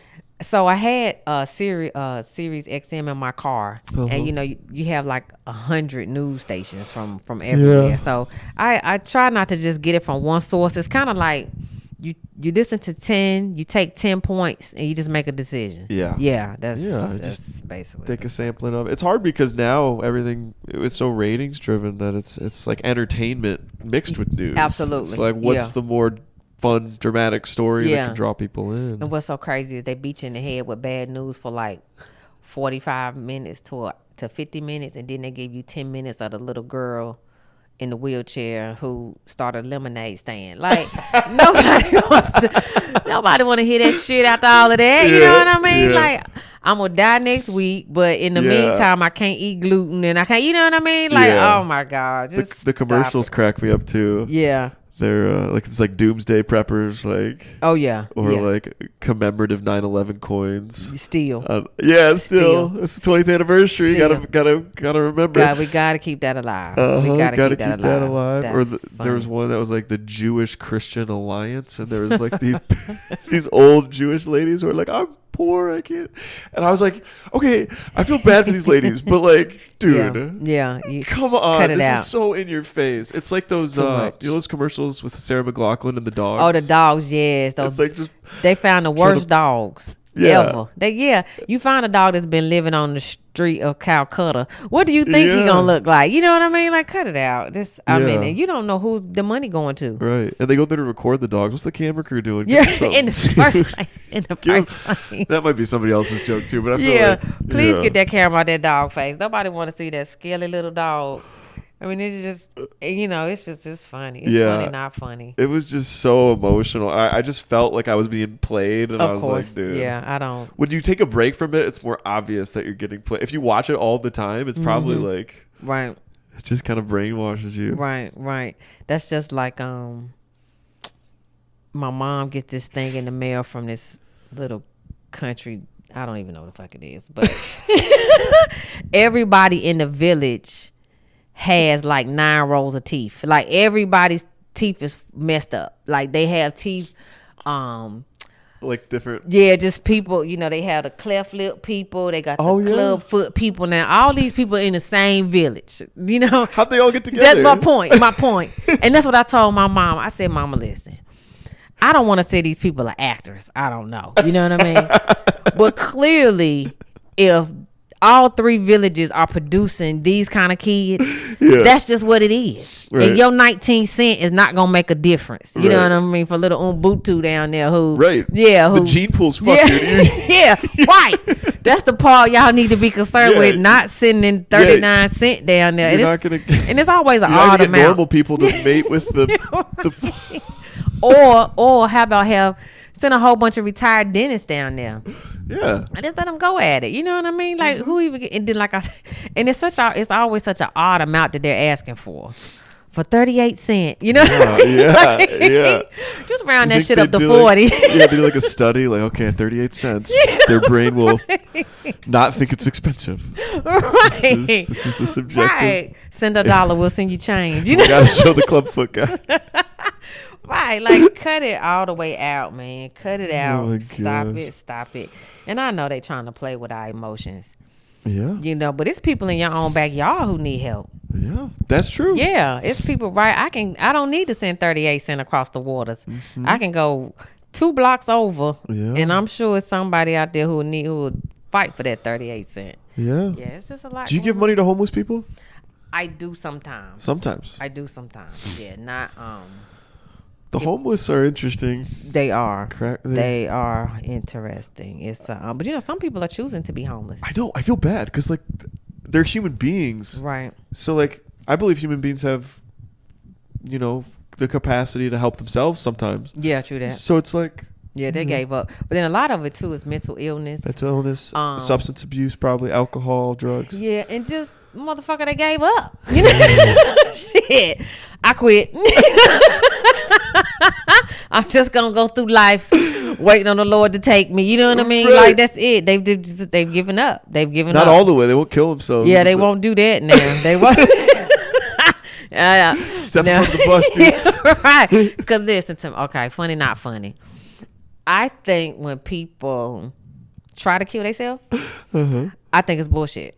Because there's too many ways you can complete that sentence. You know what I mean? Like you can go drink you can make you a bleach smoothie. You can stick a fork in a plug. I mean, you know what I mean? Would that do it? Yeah, fork in the plug? I don't know. I don't want to try it. I've seen people struck by lightning and survive, so I don't know if the fork. Yeah, well, that means you was meant to be here. Like, if you get struck by lightning, you're gonna be dumb as hell. But people are gonna have to tell you what happened to you. You're not gonna remember that. Yeah, you're not gonna remember that you got struck by. So, do you think people that like half-ass their suicides are just looking for attention? That's really what it gotta be. Yeah, because it's just too. Like I said, there's too many ways to complete that sentence. It's just too. And I'm not saying that's what people should do. I hate to sound like I don't care because I do care. Yeah. But after a while, you just gotta call people on it. Yeah. You know what I mean? Yeah. Because I used to know this girl. She used to announce that she was gonna kill herself. Like legit. You would ask her, how you doing today? Well, I'm gonna kill myself tonight. So I'm just like, what? She was so casual with the shit to the point where and would say it to anybody, like anybody. That was her. Well, I'm gonna kill myself tonight, So and so I work at a bar, right? And she was one of the young ladies who she stayed in like one of the apartment complexes. So she would just came and she was just somebody I befriended, at the job. But that shit was funny as hell the first time I heard her say that. I was like, excuse me, what did you say? Yeah. She's like, she said, I'm gonna kill myself tonight. I was like, you know what? No, you're not. Just cause you announced it. And I told her, I said, do you know how if somebody was serious about that, I said, do you know how we would find them dead? You know what I mean? Right. Nobody just, tonight at 6:00, everyone, I would like to say goodbye to everyone because I will be dead by 6:01. Like, bitch, get somewhere and sit down somewhere. You know what I mean? But then, you got to take it serious, I guess, some of the time. But I don't know. Yeah. We just in the world of attention right now. Yeah, we are. Everybody needs some form of attention. Yeah, so and social media doesn't make it any better. Yeah, I want to hear something messed up about suicide. This is horrible. But I work at a medical company, and one of the divisions sells plates and screws for facial injuries. And I heard stories of people would try to commit suicide with a shotgun, and what they'll do is, they'll put it in their mouth. But the gun is long, and then when they pull the trigger, it like tilts the gun so it's this way. Yeah. So it blows off the front of their face, but all the critical structures are missed. Yeah. So these patients will get sent to the hospital, and their whole face is blown off, but they're still alive. Right. So they have to do facial reconstruction surgery, and they don't. So I think that would suck. I mean, that's just you just see, that's just failed suicide. Like they were trying to go all the way. They did. They were. You're clearly here for another reason. Yeah, they weren't looking for attention necessarily. No, that's just. But it's poor planning. Yeah, that's what that sound like. That sound like poor planning. Poor planning. Yeah, that's. I mean, do your research. do your research. Do your research, people. Like, that's sad. That is. Yeah, it is really sad. Yeah. I don't know anybody in particular who that happened to, but I hear about those stories. Oh, man. Yeah, the life is just fucked up. Yeah. That's why I choose to be happy. Choose to be happy. Yeah. Any strategies to like being happy? We talked about the self-talk thing. Like you talk to yourself. You know what? Just do whatever. I don't tell myself no. So I have a hard time telling myself no, which can be good and bad. So what I do is I make myself earn shit. So I have this thing for shoes, right? I love shoes. You love shoes? That's my shit. I love shoes. So I'll make myself earn some shoes. So what I might do is I'll be like, okay, Leah, in order to get the shoes, you have to pay off a credit card or pay it down, depending on what the balance is, or something like that, or I need to make 2 deposits into my IRA before, you know what I mean? So it's one of them kind of things. So I kind of make myself earn the shoes because I mean, I have a lot of pleasures in life. So like I love getting massages. I stay getting my feet done. I know my little lady, I think her name Kelly. She just be like, I just saw you last week. I'm like, bitch, I'm paying you. It don't matter what I came. You know what I mean? You want to turn away business? Yeah, right. You're not gonna do that. So so yeah, it's one of them kind of things. And I mean, I love to eat out. I love to go shopping. I love going on trips. So I just love. Yeah. And all of those are keys to being happy. But you know what I really do? I take I clock out from people. Like, I clock out from people. From people? Yeah, from people. I don't care who you are. Like, sometimes I'll text my kids and I'll be like, I'm going off the grid, for the next 24 hours. So if you need something, either call my parents or call your dad, call somebody else. Right. You know what I mean? And I, of course I'll check my phone from time to time, but yeah. Or I go. When you check out from people, do you check out from social media? Oh yeah, everything. Yeah, but I'm not really on social media like that. Like I post and I'm done. Like, but you're not a junkie. Shit, no. Because I'm gonna tell you, you can be on there for hours and not even realize hours have passed. Yeah. Like, I hate that shit. It's been one day I got into bed. It might have been 11 o'clock. I looked up, it was like 1:30. I'm like, oh my God, I just been sitting here scrolling and liking and commenting. Right. I don't like that. I don't like for my day to get away from me like that. So I just when I clock out, so I go on vacation by myself. Okay. I will. Usually I go to Asheville. I love Asheville. You love Asheville? Oh, I love Asheville. Hang with the hippies? Yeah, absolutely. Because it's like literally the 70s went there and just stayed. Yeah. Yeah, everybody just walking around like flower child mode a little bit too. So good food, good atmosphere. Yeah, I just do a lot. So my thing for happiness is just do you. And I think part of that is like you not caring what people think. Yeah. Yeah, you can't care what people think. And I don't take on other people's problems. Sometimes I do, depending on who you are. But like I have a real stress-free life. Yeah. Yeah, and usually the shit that shows up at my door is other people's. Cause I'm a solutions person. So people always usually come to me for some type of solution or not. Cause sometimes I don't even offer one. I don't have time for it. Cause like if you've been going through the same thing, as long as I've known you, it's you. Yeah. It's no solution I can offer you. Right. You know what I mean? Yeah. So, I kind of stay away from those people because I was talking about a good friend of mine. She and I have been friends since we were 12. But every time I talk to her, which is not often, her life is like a country western song. Her dog just died. She just lost her job. You know what I mean? Her house caught on fire on one end. Like it's terrible. It's so funny how there's those types of people where it's always a sad story. Always something going on. And I said, bitch, I don't know whether to come to your house and burn sage or have a seance. Like something's going on in your life that's find Jesus. You know what I mean? Just do something. Go pay your tithes. I'm not sure, but something's always going on in her life. And I said, baby girl, I know your high blood pressure. I know you got high blood pressure. Just stress. But I keep that away from me. Yeah. So not caring, checking out, vacation. Yeah, just doing you. Solo. Yeah. You have goals too. You make yourself goals. Yeah. I think that's a big one. Yeah, you gotta have goals. I mean, you can't wake up and not have shit to do. Yeah. That's a road for disaster. Sometimes it seems like it's nice. It seems like it'd be nice to just check out and not do anything. Yeah. But for how long? Yeah, not that long. I think like a week of that, and you start to feel like, ugh. Yeah, because I mean, at that point, you're starting to feel useless, as you should. You know, because you have not done. You ain't washed your ass. You ain't mopped the floor. The dishes piling up. You know what I mean? Like you have done absolutely nothing to be what people consider productive, part of life. But no, I mean, like I said, I just. Are you able to relax? Oh, listen, I just said to myself this morning, I have been sleeping so good these last 2-3 weeks. My gosh. Now, when I went to New York, we stayed in an Airbnb. I didn't sleep that good because I don't sleep good in other people's beds. Right. But when I'm at home, listen. And plus, once I set my alarm. Yeah, because my house is like Fort Knox. If you're going to get in there, you was meant to get in there. You know what I mean? Right. But, I sleep good. I get plenty sleep. I don't drink. I'm not a big drinker. Okay, that's good. Me neither. I quit. Oh, did you? A year and a half ago, Yeah, congratulations on that. Yeah, I'm not a big drinker. So, I mean, I might take me a little puff maybe before I go to bed.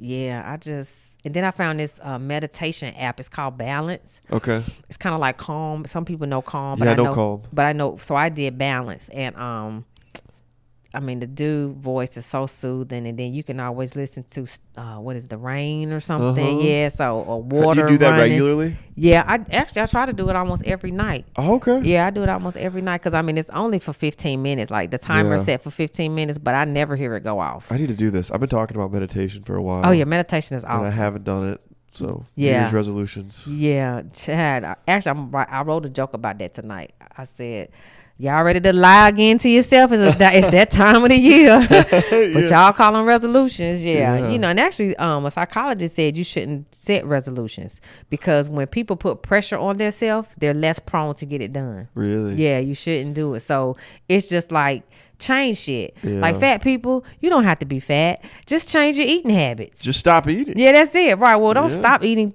Don't put the Twinkie in your mouth. See, I actually think stop eating is a good one. You think? Yeah. Oh, dude. Well, I follow this guy, and this is probably people will get offended, but he's like, he'll start his videos with, "Hey, fatties!" Oh, really?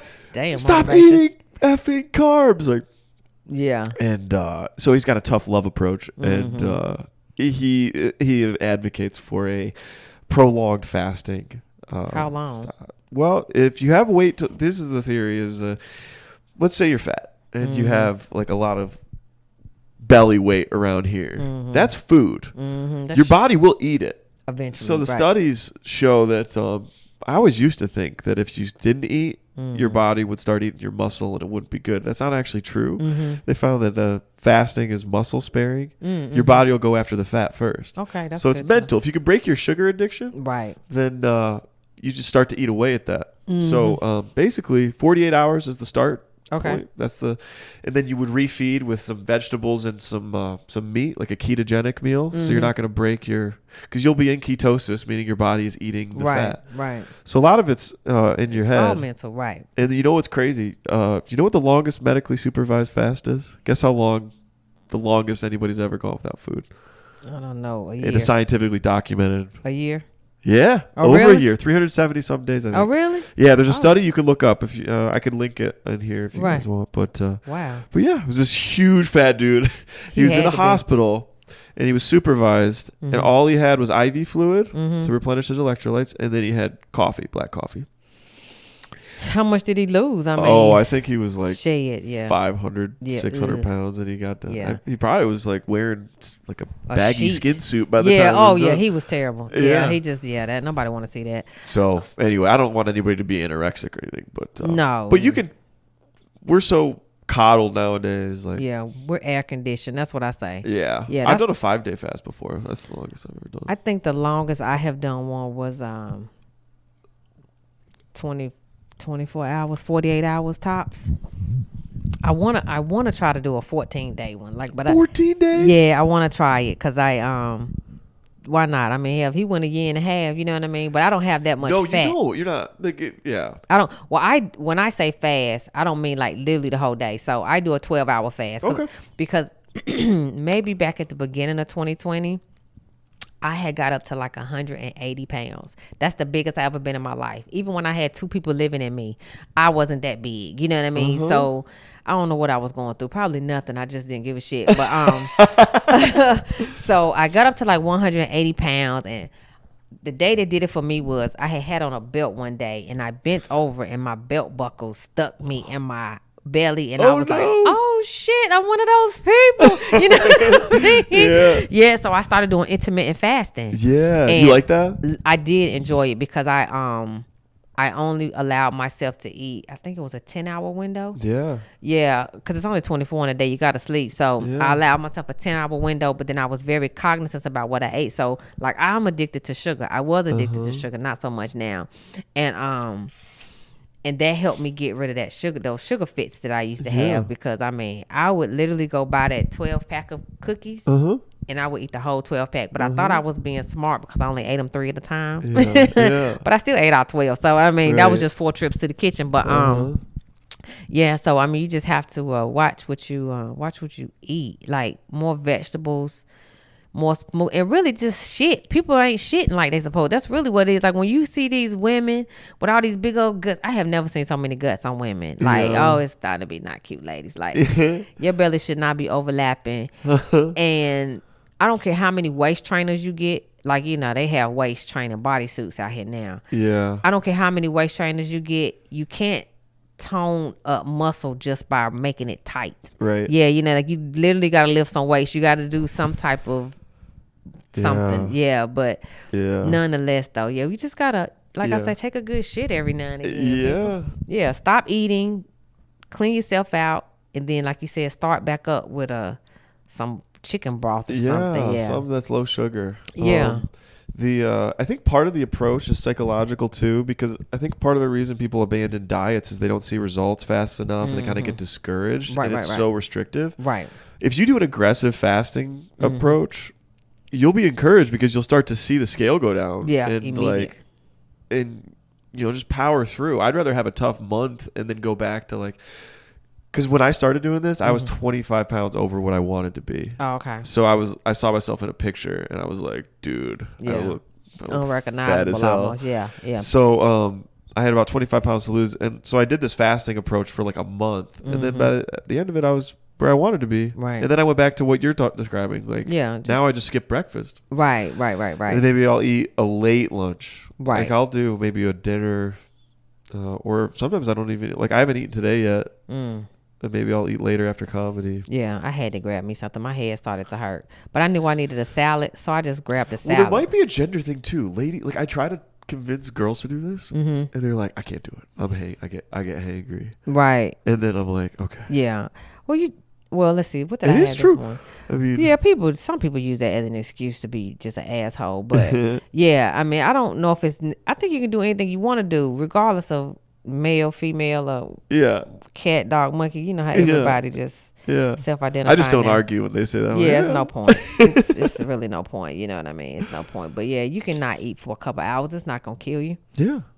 Or you could start your first meal. Well, maybe have tea in the morning or coffee. I heard coffee's pretty good. Black coffee. Yeah, black coffee's got no calories. Yeah, it's like you're still fasted. I'm not a big coffee person. But if I do, it has to be decaf. Yeah, so because my body can't process caffeine for some reason. I'll have a fucking headache for like 2 days, 3 days. Yeah, I can't. Oh no. I have to drink Sprite, no caffeine, nothing with caffeine. Okay. Not really, but yeah. So I think, like I said, whatever you set your mind to at this point in the game. Yeah. Yeah. We got to do better. I need a way to relax, I think, because ever since I got sober, like I'm happy, but I'm go all the time. Like I take naps in the afternoon. Shoot, me too. You do? I schedule them. You schedule them? What time do you take your naps? About 2:00. 2:00? Yeah. Okay. 2 to 2:30. Because I have to be at work at 4. So I take my shower, get dressed, and I just grab me like a quick little power nap before I go to work. Yeah. Yeah. That's great. Yeah. I take a nap usually about 4:00 when I'm coming home from accounts. Mm-hmm. Because I have to get mentally ready for comedy. Like, yeah, I'm an introvert, so like, for me to recharge, like I'm around people trying to sell them stuff all day, and then in comedy you socialize, and then you're on stage. I'm like, dude, it's just a lot. Like, I need to like. So what brought you to comedy? Oh, the pandemic. I really needed something where I could like be me and express myself. I was a people pleaser. Whole life. Really? Very much. Yeah. Like I just wanted to achieve, and it's like, what do you want me to do? What do you want me to do so you'll like me? Like, what's next? Yeah, tell me what's next. Tell me what I want to do. Put some out there. Put a goal out there for me, and I will hit it. And I did, and I hit every goal that I wanted to do, athletically, academically, career wise. And I hit my late 20s, and then I kind of looked around, and I was like, I'm unhappy. I was doing everybody else's plan. And I always knew I was creative, but because my dad is an artist. Okay. He went to art school, and he's a furniture designer, and runs his own design company now. And I always knew I had that in him, but I was never brave enough to break away from the people pleasing. Right. To do something I wanted. Right. I always chickened out. I always would take the safe route. And the safe route, when it comes to achievement, is actually not a bad thing. Because I ended up having a good job, a good career, saving money, doing, but I still was kind of unhappy. So it wasn't until the pandemic where everything slowed down. And my company asked me to do a little video, work from home video. They knew I did some stuff on social media.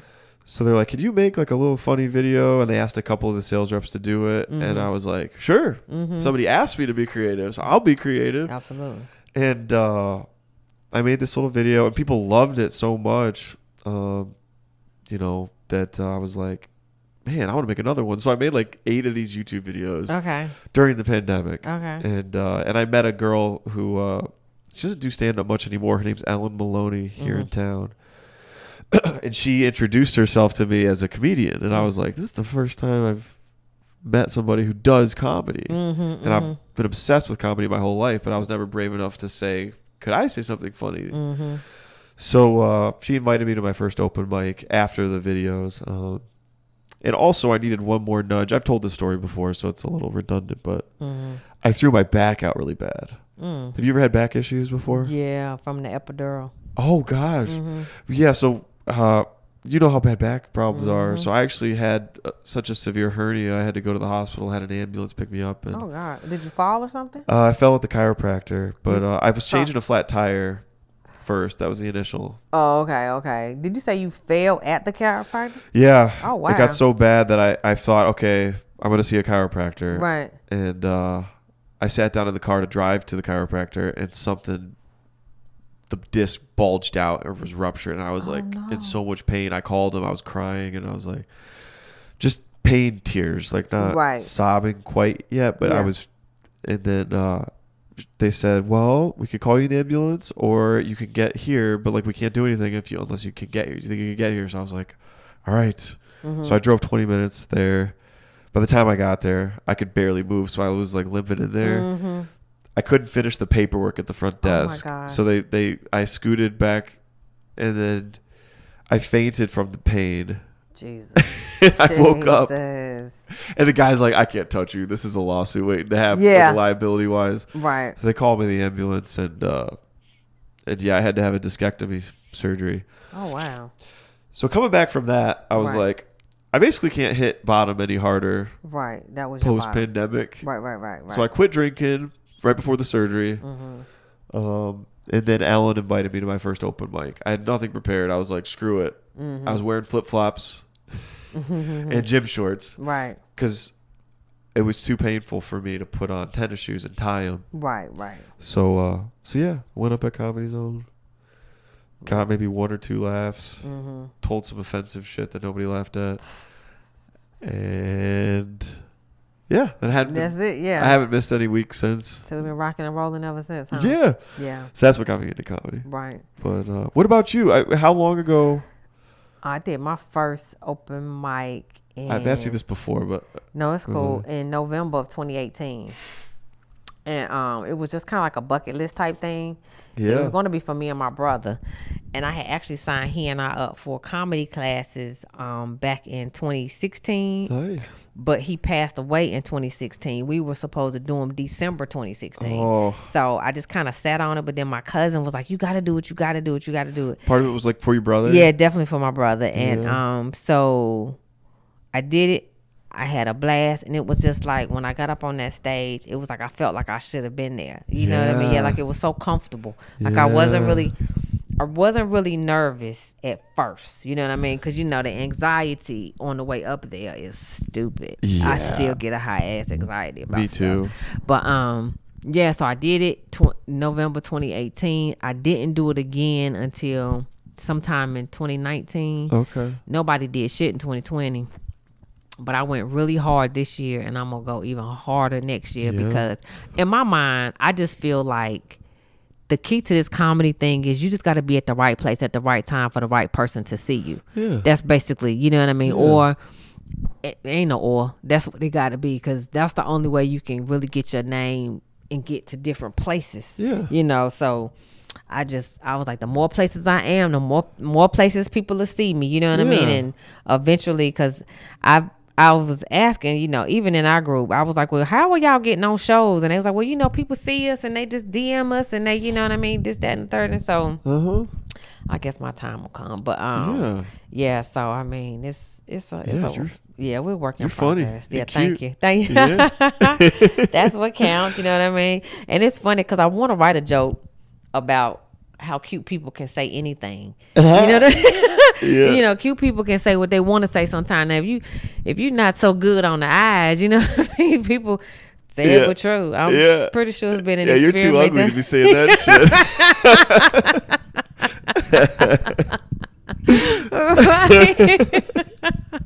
Right. That's one of them kind of things. I think that'd be a good joke. I gotta take the time to write that one. But yeah, so cute people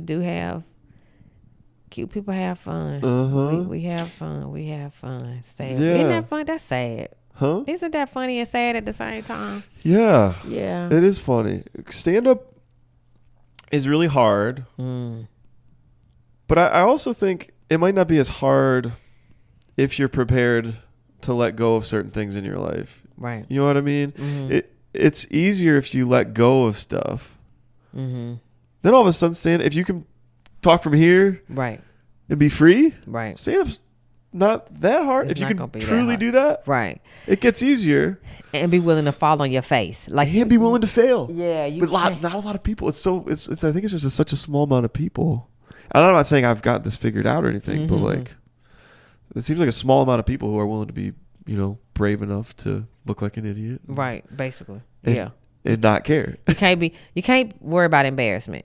You can't worry about embarrassment. And I guess what I tell people is, those people don't know me. You know what I mean? Like, okay, you know me for that moment, but when I leave you, you don't know me. Right. And I'll go to the people who don't even know that I just fell on my face, and it won't matter. Like, it'll only matter in that in that little time and space. Uh-huh. And then once you grab your pocketbook and go get in your car, Yeah.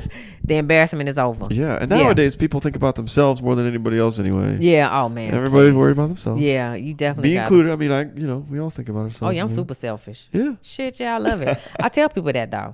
Yeah, I come first. It's about me. I'm selfish, and I think selfish has just got a bad connotation. Yeah. Just like consequences. As soon as you hear consequences, oh my God, it's some good consequences too. Like brushing your teeth, a good consequence, you get to keep your teeth. See what I'm saying? So it's good consequences as well. Yeah. I just think that certain words just get a bad connotation. But I love being selfish. I tell people all the time, because me caring about me.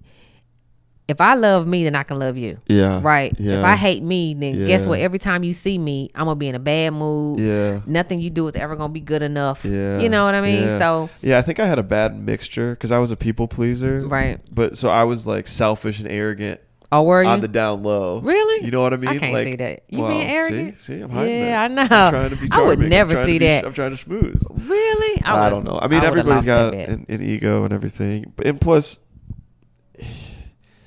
yeah, I don't know. I had a lot of like church guilt. Oh, too, did you? Growing up. Oh, okay. Yeah. Yeah. Because I was like, man, you're telling me I'm a sinner. I'm really.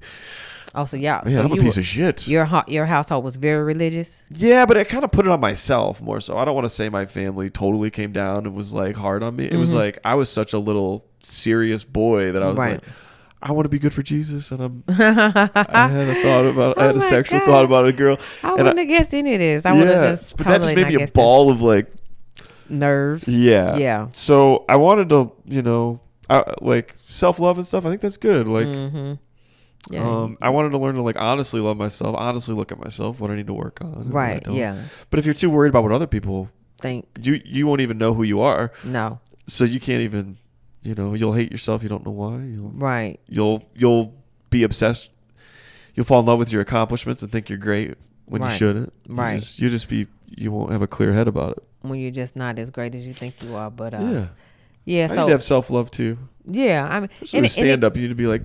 And it comes over time too. And I guess too, because in my household growing up, my daddy was never short on compliments. He was always, nice. He was always telling me I was pretty. He was always telling my brother he was handsome. Like he just always, I mean, not to the point, probably like depending on who you ask, people say, oh, Leah, you're arrogant. I'm like, no, I just have confidence. Like I know I'm smart. You can't tell me that I'm not. Yeah. Like in my mind, I'm a damn near genius. You know what I mean?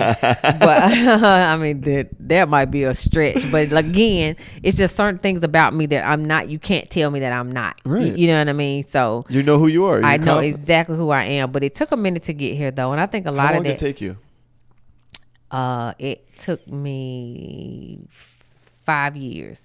So it was like after my brother passed. Ooh. See, he was a shade tree in my family. He was a black sheep. Okay, like he didn't go to college. What is it? You said shade tree? Yeah, he was my shade tree, which meant because he was so bad. Absolutely right. Dude, Seth is the shade tree in our family. Oh, really? And then I kind of became the shade tree because I was so dysfunctional and not figuring my life out. Right. And they got their shit together, and I was still off doing doing whatever he was doing. Anyway, right. Okay, so your brother was the shade tree. Yeah, so my brother was a shade tree. So it was like they were so busy looking at the shit he wasn't doing that they weren't looking at what I was doing. Right. You know what I mean? So when he passed, my shade tree was gone. So now it's like all eyes on Leah. Like, okay, so what are you really doing? Was he your older brother or younger? Yeah, he was older than me. Older, okay. So it was 3 years between us. But people thought I was older because I was more mature. Like my brother, if I had to describe him, he was Peter Pan. Like he was never gonna grow up. Yeah. He was never gonna grow up. I got a little bit of that going on. Oh, really? Well, you look around. Yeah. I mean, it's okay. This is a man cave. You know what I mean? Yeah, you should have a dartboard. I like darts actually. Yeah, you got that at Goodwill. That was a good little fun. Oh, really? Yeah. I never think to go to Goodwill. Anyway. Sorry. Yeah, but no. I get sidetracked, but it's all good. So he was shade tree. He passed. So people had to look at me, but then that also meant I had to look at me. You know what I mean? Like, okay, Leah, these are your shortcomings. And then too, I think a lot of times people don't want to just really sit down and get butt naked with themselves, because then you'll really see all your imperfections. You know, you're not as smart as you really think you are. You probably really ain't even as cute as you think you are. You know what I mean? Like, and sometimes cute is not even about physical appearance. Your attitude can be so bad, because I know some women that are dimes. Like, if their mouth was shut, you would think these bitches was models. But as soon as they open their mouth, you be like, ugh. You know what I mean? Yeah. So, you know, your attitude is really everything. But yeah, so I mean, hey, you know, I love Leah. Don't really care if other people don't. I want you to, but if you don't, you missing out. You know what I mean? That's so how it's a 5-year process to get to your real confident core of well, Leah. you have to talk to yourself. I tell people that shit all the time. Now, like I said, I might be excessive with it, okay, but it works for me. So when I really want to get down and dirty with me, I go talk to myself in the mirror. Okay. And the reason why you have to look at yourself while you're talking to yourself, because you have to make eye contact, because it's going to be hard to lie to you when you're looking at you. Does that make sense what I'm saying? Because like, I don't care what is coming out of your mouth, that voice in your head is going to say, now bitch, you know you lying. You know what I mean? Yeah. Or, interesting. Yeah. Or bitch, stop lying. I call myself bitch. Okay, that's term of endearment, people. I love to say bitch. Some people don't like it, but I call myself bitch too. You really? So you get it. So you have to just really go look yourself. And I tell people all the time, man, just one day go have a conversation with yourself. Like really just go in there and talk to yourself and be like, you know, why did this happen to me? Why didn't this happen to me? You know, what can I do better? What am I good at? What am I bad at? Where can I improve at? You know, one thing that, you know, I'm not proud to admit this, but I mean, these people don't know me, but I am a prolific, like if you need a lie, I can come up with such a fantastic lie that it's no reason why people wouldn't believe you. And it's almost kind of psychotic a little bit. So my dad is a cop. My mom was a learning disabilities teacher, right? But I think I got a little bit of my shadiness from my dad. Actually, I got a lot of my shadiness from my dad. And it's almost strategic. Like life is so strategic. You know, at first I never understood would be like, oh, you playing chess and not checkers. You know, oh, you playing checkers, not chess, excuse me. Because in chess you have to be strategic, because you're trying to save your pieces. Right. Kind of in checkers too, but not really. No. It ain't like the same, you know, when you're playing chess. So I just started playing chess with myself. That's basically what I just started playing chess with myself. And sometimes I'm going to make a wrong move. But I'm okay with that. You kind of have to like know your own, like you're limited by your own biology, like how much sleep you get, your diet. You if you know about yourself that if you do certain things, you'll be feeling a certain way ahead of time. Absolutely. Then you can kind of react a little bit better versus just going by whatever happens to you. Be proactive instead of reactive. Yeah, it's one of those kind of things. But you gotta talk to yourself. Like you gotta check in with yourself. Like I have meetings with myself. So like for real, I schedule meetings with myself because especially if I feel like I'm getting overwhelmed with something, that's really my time to go and have a whole meeting with myself and be I like this idea. Yeah, like you just gotta talk to yourself. And I even have taken it so far that now everybody has that voice in their head. I don't care. Everybody got that voice. It's your conscience, right? Yeah. But I just so happen to name mine. You know what I mean? What's your conscience's name? Her name is Miss Vi. You know what I mean? Yeah, Miss Vi. She's the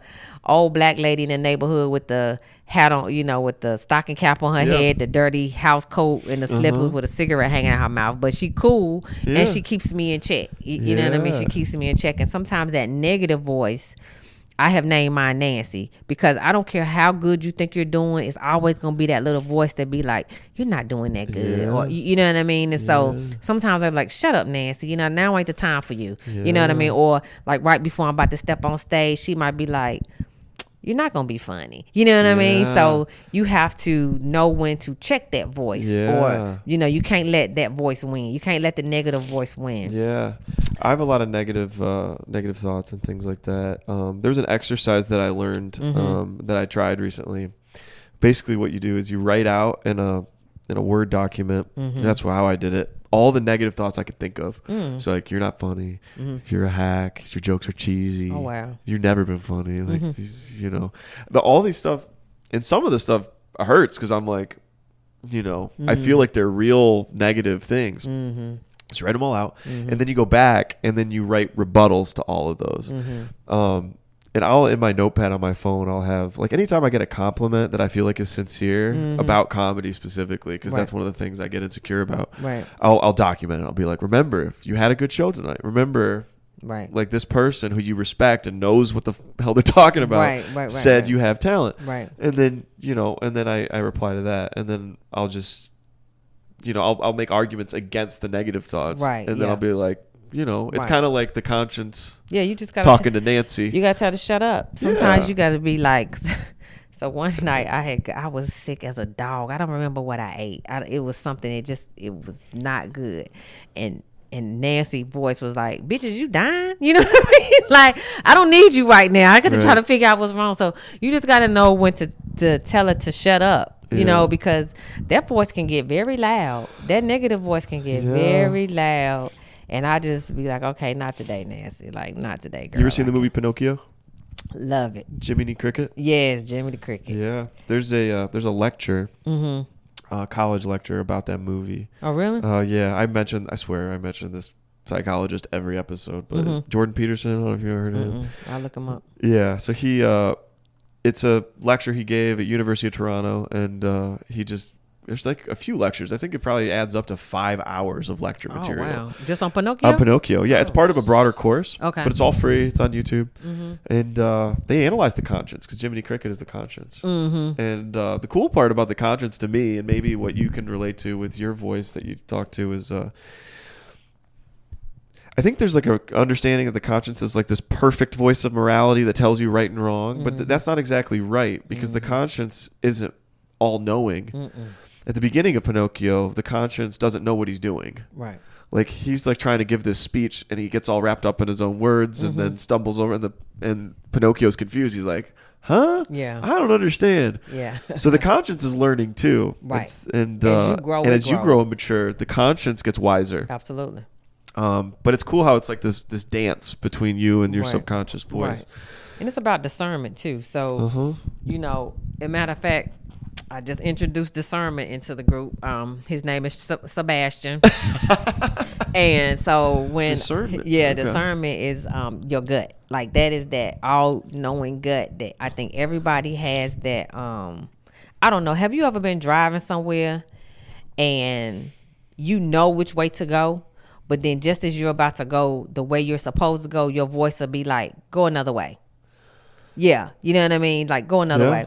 So that's discernment. Like, that's that voice that's going to keep you alive. Like, that is that. Trust your gut. Yeah, always trust your gut. Always trust your gut, because every time I have gone against, like when you sense danger, kind of. Yeah, or not. Just, it could just like, be on a it could be just ordinary shit. Like, you might be going into a place to order something to eat.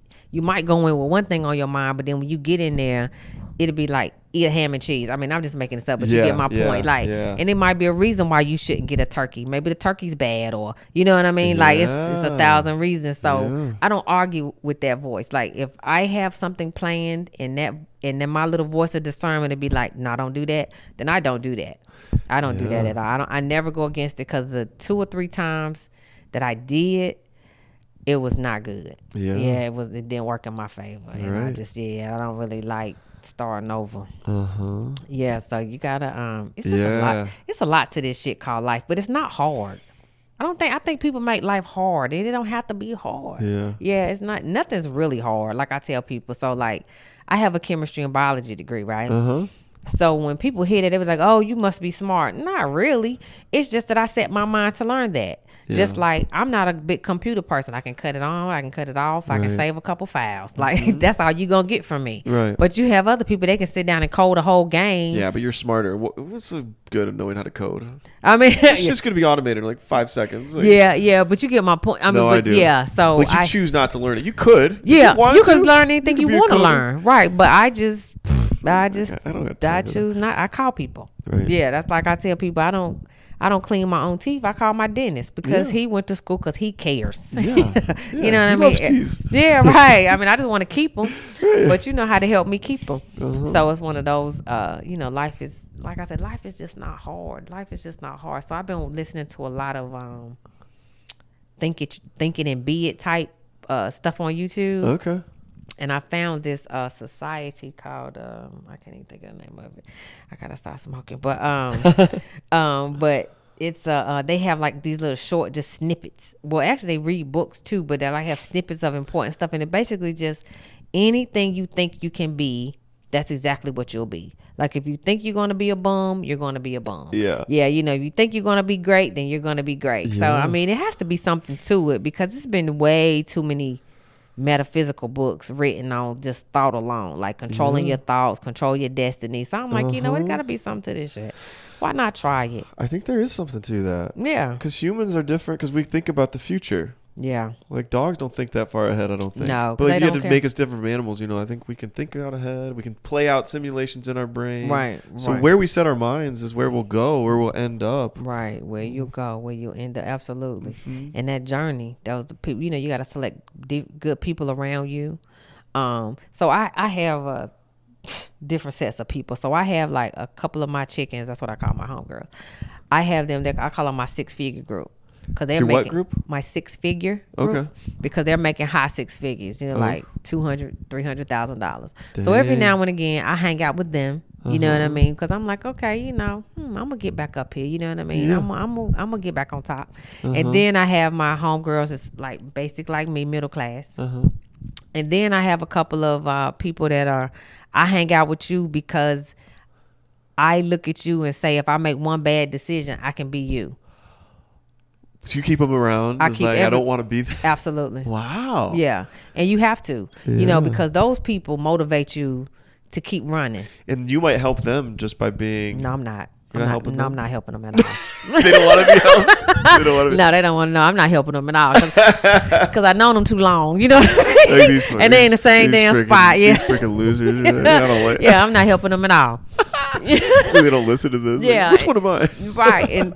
And you know, it's one of those things where they might get 1 or 2 jewels from me, but Yeah. that's not what they're there for. You know, they're not really there for me to help them, because you already know those people are stuck in their ways. Yeah. Like, it's no need in me telling you to take the trash out, because it's going to be more trash. That's how you're going to look at it. You know what I mean? So yeah, but I keep three different sets of people around me. Now, I don't hang around with those people too often. The ones that I know that I don't want to be, Right. I check on them. Yeah. I might see them about twice a year. Oh, You know okay. what I mean? But the other people, like the ones that are doing super great, I check it with them a little bit more. And then, of course, the middle classes, I probably deal with them more on a more basis. But but I'm by myself a lot. Like, I'm an introvert too. You're introverted. Okay. Yeah, I don't think I'm not sure even how I got here, but looking back on my life, I've always kind of been by myself. Like, I move a lot. I move around a lot. I used to, or not like I used to. And I would just literally pick a state, find a job, and move. Wow. Yeah, because I was just like, you know what? I'm tired of Charlotte. Let me see what Yeah. Oregon is talking about. You know, I'm exaggerating. But, yeah, I just would pick a place. That's how I ended up here in Greenville. Yeah. I just was like, you know what? I used to own a bar. I shut the bar down. I had it for like 4 years, 5 years. Yeah. And I got tired of people. You know what I Yeah. mean? Yeah, I got tired of people. Yeah. And I was just like, you know what? Let me see where I can move to. And I ended up coming here. Matter of Yeah. fact, I used to work at a Copper River Grill off of Haywood. Okay. Yeah, so that's just. What gets you excited now? What makes you happy now? You know what? Seeing people around me do good. Okay. Like, especially my children. So I have twins, 2 girls. Okay. One of them is in law school. Oh my gosh. And the other one is climbing the ranks through Outback, right? Okay.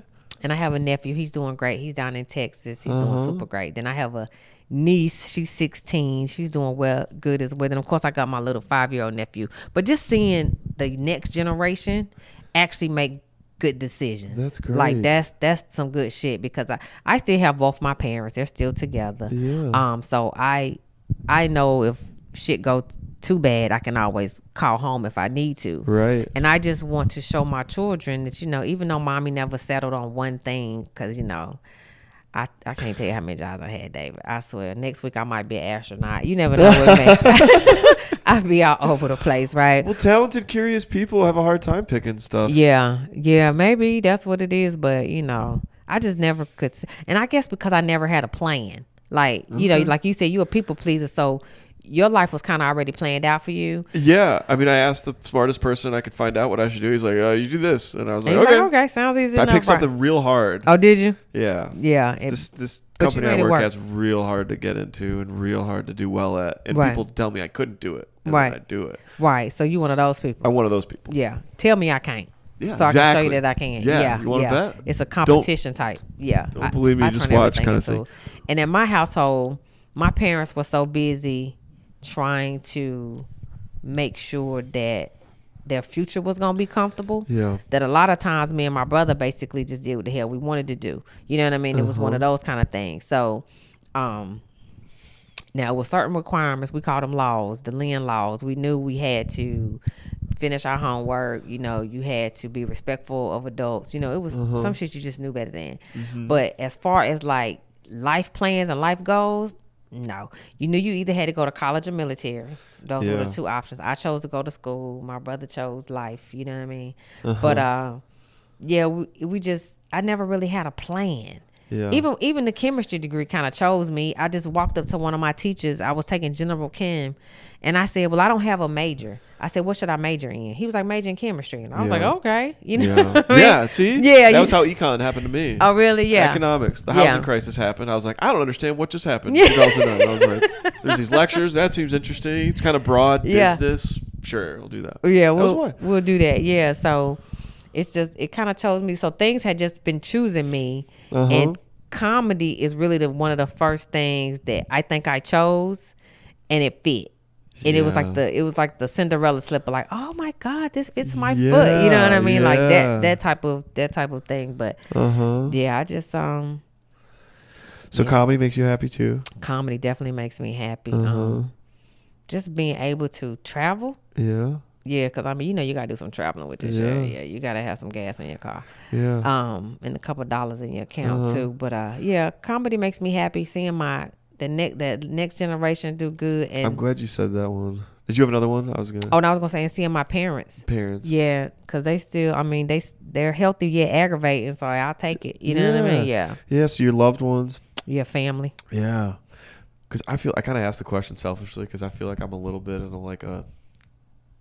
not a rut, but like I feel like I got my career figured out, and but like stuff that I used to really enjoy, I'm kind of like, Feel F about it. Yeah. Yeah, even like going back, like everything's just like meh, like going out to bars, and I'm like, same old. Yeah, and you just maturing. and like and even going home, like I've been going home in this same mode for a while.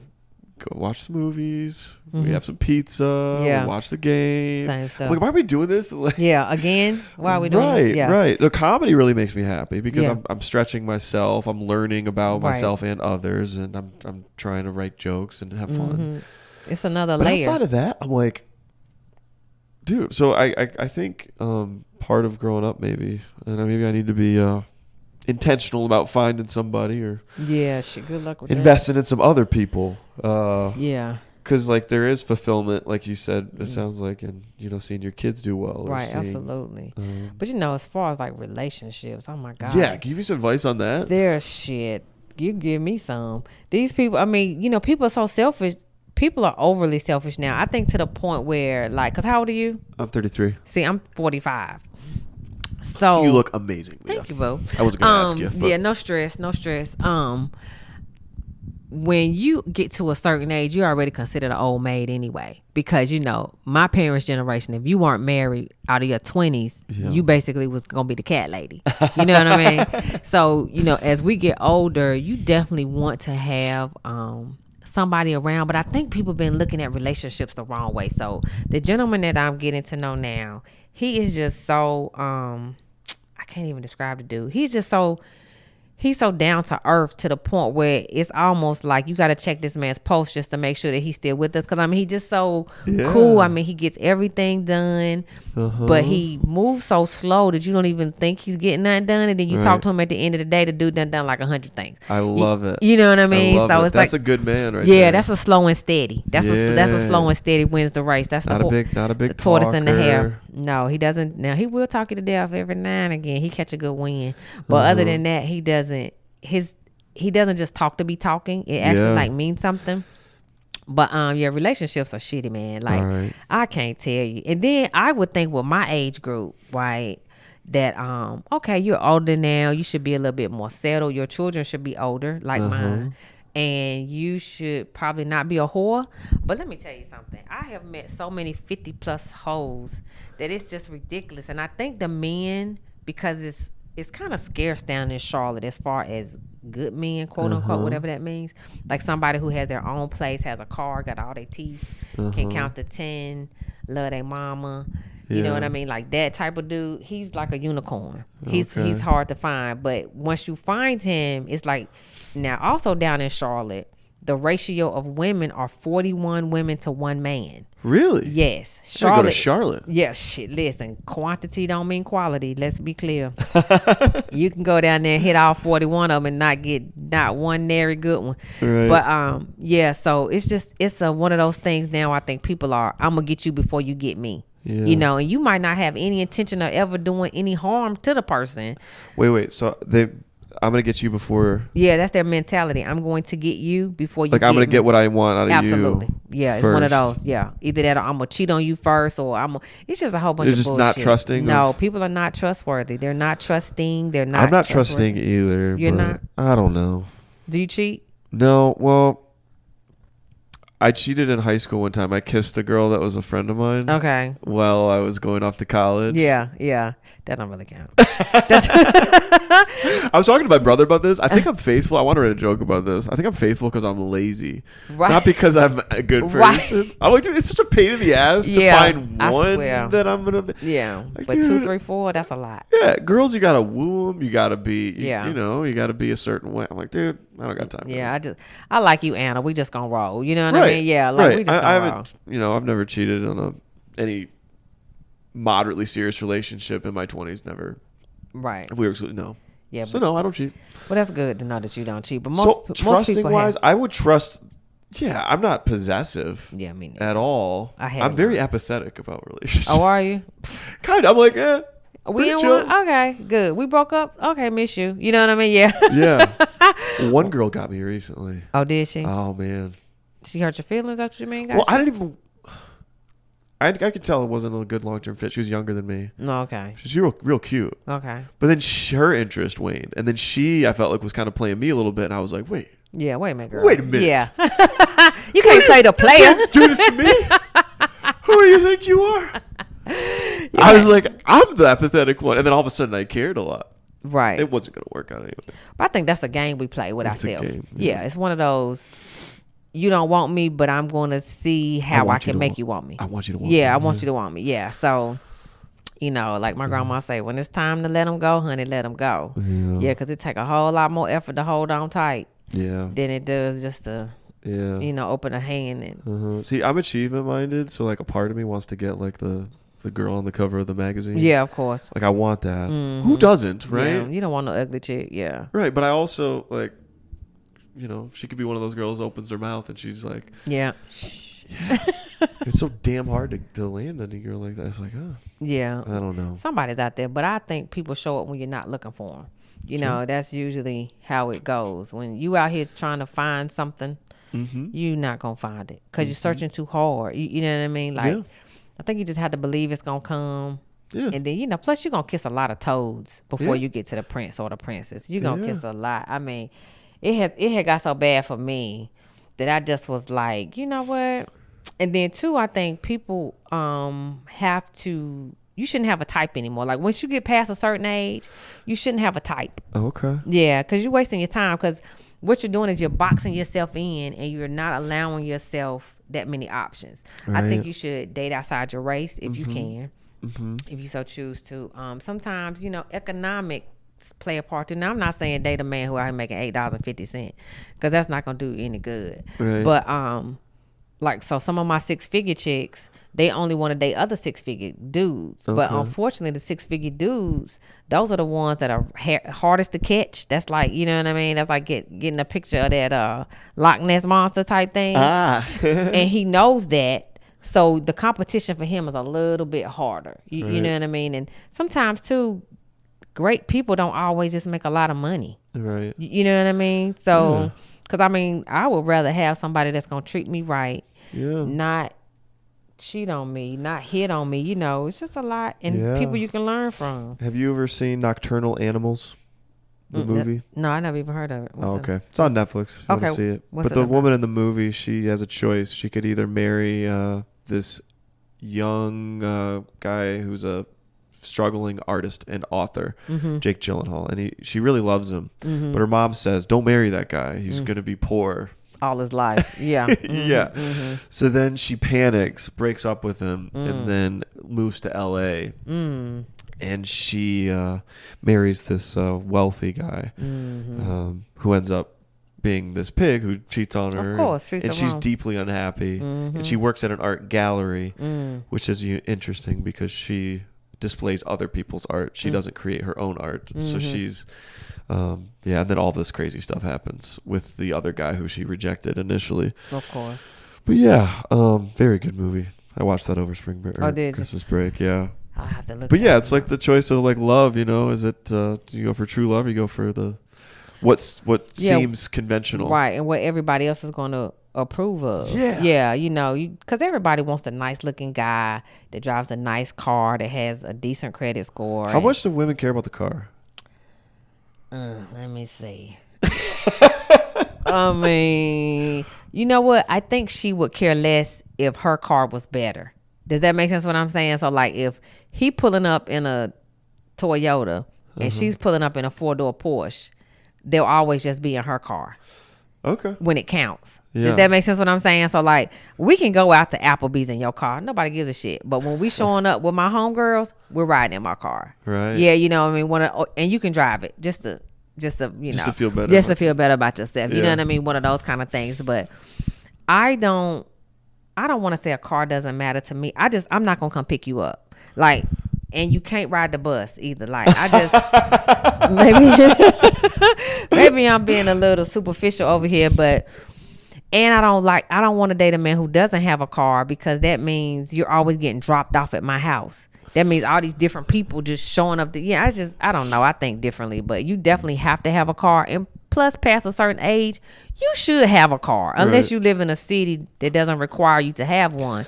Yeah. But in Charlotte, I wish I would meet your grown ass and you don't have a car. Yeah. And the lie in Charlotte is it's in the shop. I can't tell you how many men used to hit me with I got a car, but it's in the shop. And then you be with them for like a month and the car's still in the shop.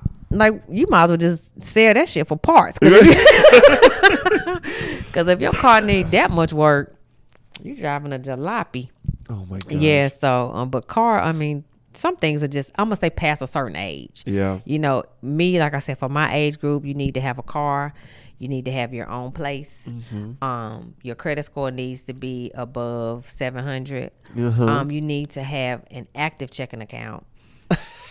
Not a Chime card or a Cash App card. You know what I mean? Uh-huh. Unless you have a side hustle and you paying with your side hustle money, but Cash App should not be your main checking account. You should even have life insurance. Yeah, because I mean, I met this guy. He was at the bar and we were just talking. A commercial had come on about life insurance. And I said, damn, I need to get me some more life insurance because I want to get a policy just for my nephew. Uh-huh. And I asked the guy, I said, who do you use for life insurance? He was like, life insurance? He was like, I don't have no life insurance.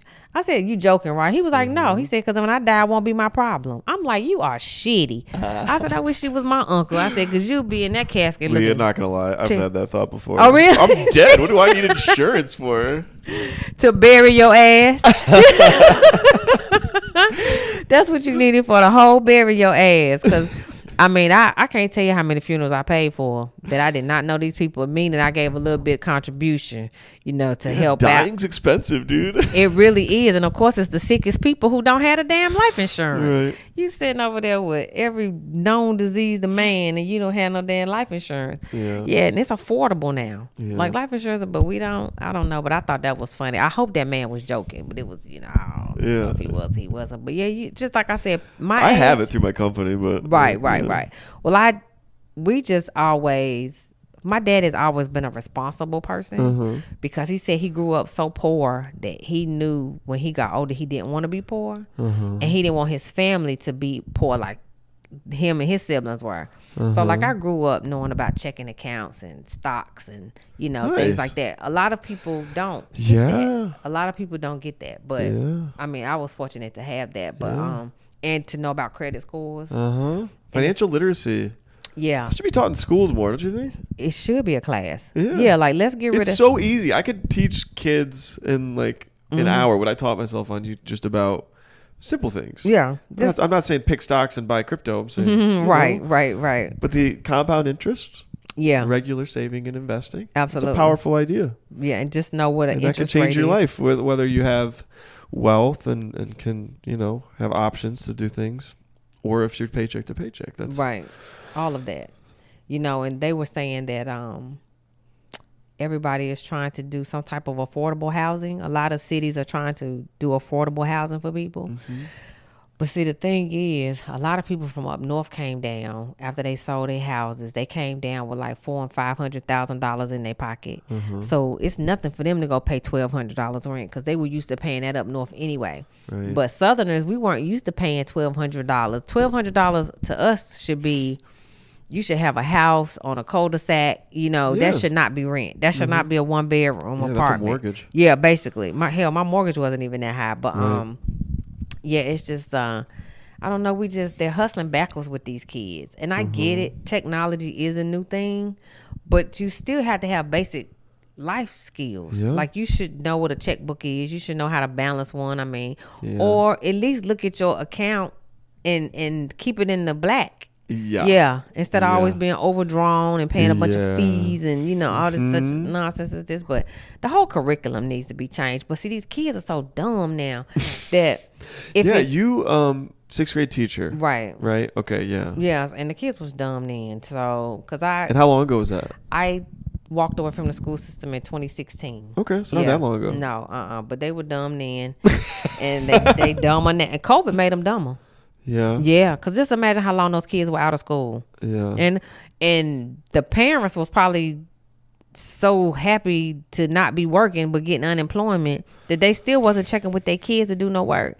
So what I said, COVID created a generation of kids that will not go to college. Really? Think about it.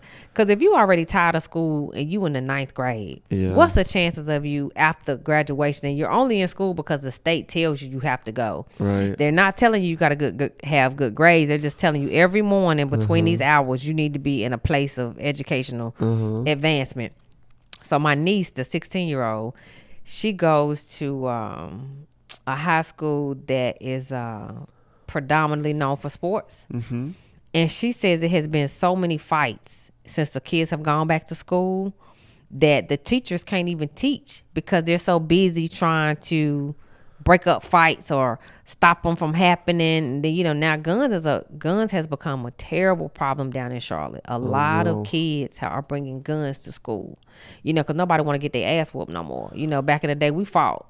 You was mano y mano. Yeah. And if you got your ass whooped, you went on home. Yeah. And then if you saw him on the playground the next day, you might have tried to get your face back. Yeah. But now you whoop my ass, I'm gonna go home, get my granddaddy's shotgun, and I'm gonna come to school and I'm gonna shoot you and whoever else get in the way because I'm gonna hold a gun sideways. You know what I mean? You know what I mean? Yeah. So I mean, times are just like I said, these kids are so weak minded. They're so weak minded. The littlest of things just crushes their spirit. I didn't like your sneakers. Yeah. So now I'm gonna go home and, you know what I mean? I'm gonna go to school and write out a list of people I'm gonna come back and shoot. Do you think it's the cell phones? Do you think it's? I think it's social media. Failures? Period. It's social media. Well, the parents have become friends. Friends with their kids. Yeah. You want your kids so bad to have what you didn't have that you are forgetting to raise your kid. So as your kid grows up, as he or she will, because I mean nobody stays the same size, you're still forgetting to raise these kids. So nobody holds the door for nobody no more. I was at Walmart and it was this boy. Now we were taught to respect our elders. If somebody older came around, you watched your mouth, you didn't talk reckless. But it was these kids in the Walmart line, every other word was a beep beep beep. I mean, like if we had a censor button, that would have been that whole conversation. And so it was an older gentleman standing behind me, and the Rugrats was behind him. And he was like, look, young fellas, he was like, I know it's none of my business what y'all talking about. He said, but I really just don't want to hear all that profanity. You know what I mean? He was like, y'all, every other word is a cuss word. That's what the older man said. And so one of the kids was like, shut up, Pops. Nobody even talking to you. Like he got real fly mouth with the guy. And you could tell the older man really wanted to say something, but instead he just turned back around. But then the guy who was standing behind them, he looked like he was military. And he told those, and when I say he ripped those kids' ass, he cussed those kids out, and he was just like, listen, that's what's wrong with the generation of today. Y'all don't know respect. He said the man asked you nicely, and he said, and you want to be fly mouth. And then so the other guy was like, well, what you gonna do about it? And the guy was like, son, he was like, I will break you in half. He said, God. I will break you in half. And so, little word exchange. Did the kid back down? Yeah, eventually he did, because the guy was like, listen, I would hate to call your mama and tell her she don't have a son. You know what I mean? He was like, because before I fight you, I'll shoot you. Yeah, he told me, he said, I'm not going to fight you, son. I'll shoot you. And that was, And by that time I had checked out and I was walking out. But I just was like, wow, these kids are so disrespectful now. Like, I would have never talked back to an adult like that. Like, if they had said, watch your mouth, I probably would have thought it, but I wouldn't have said nothing. Right. Yeah, because but not now. Nobody's off limits. Oh, my gosh. Everybody can get it. Yeah. Well, I guess it's 7:30. Oh, is it? Yeah. Oh, shit. Is that crazy? Oh, yeah. No, I would love to keep talking. This is great. This is a really fun interview. Right. It was a great one. So I usually ask, we have time. Do you have any, like, the best piece of advice you could give people or you've ever heard or received? It's a tough question, but yeah. Let me see. You've got a lot of good nuggets. Thank you. Let me see. The best advice I can give you is live every day like it could be your last, because it could be your last. Don't miss out on shit. If it's something you want to do it. If it's something you want to say it with respect. Make it about you as much as possible. Set goals, achieve them. And talk to yourself. Talk to yourself. Yeah. I'm going to try that. And talk to yourself. Yes. That's the best advice I can give you. Talk to yourself. Love yourself. Self. Yeah. Yeah. Well, good deal. Yes. Okay, so where can people find you social media wise? I'll link all this stuff too, but okay, so quick shout all I out. really only have an IG account. It's at She Funny and Cute. Yep. And then on Facebook I am under Patrice Lynn, which is my middle name, Patrice Lynn, on Facebook. And you got 2 other accounts. Yeah, but the cooking ones, is that the done? Well, I actually had to convert my cooking into She Funny and Cute after they stole my other one. So the drunk tongue, that's okay. I don't really put a lot on there, but She Funny and Cute is the main one to follow. Yeah, so I love that's it. where I post my videos. Yeah, so awesome. gotta post those, and I appreciate this opportunity. Thanks so much for opportunity. This is great. Yeah, no, I mean I just like to talk. So this was opportunity to talk. No, you should think about doing a podcast. Honestly, like yeah, people say that, but is it easy? Is it as easy as it sounds? Well, I mean, it's work, but once you get a kind of schedule down and you figure out how to put it out regularly, right? I just try and. So how often do you? So like, I know you have to edit this one, but when will this one go to your page? I think I have 3 pre-recorded, including this one. Okay. So this will go up in a few weeks. I try not to get too far ahead and not too far behind. Right. And then that week's episode I'll edit together on either a Saturday or Sunday. And I'll record a little thing at the beginning to introduce the guest and talk about local comedy. Right. And then in the middle of the week I'll edit 1 clip. Okay. And kind of promote it that way. That's how I'm doing it right now. Okay. That could change. That's working for you? Yeah. It's plugging along. Right. Slowly, hopefully growing. Hopefully people that watch or follow the guest, follow that episode, and maybe some of them stick around, some of them don't. But social media is a job. Oh, totally. Yeah. Big job. Huge job. Yeah. Yeah. I mean, especially if you want to try to monetize it. But yeah, it's just, I mean, but like I said, comedy is fun, man. I'm just having a blast and a ball. Yeah. Yeah. Meeting great people. I wouldn't have met you otherwise. Yeah. Yeah, you know what I mean? So yeah, it's an opportunity to meet great people. Yeah. Thanks for making the drive. And check out Leah wherever she is. Yeah, Keep an eye out. She's hilarious. Seriously. Thank you. I appreciate it. All right. Absolutely. Thank you. Thanks, everybody. See you next time.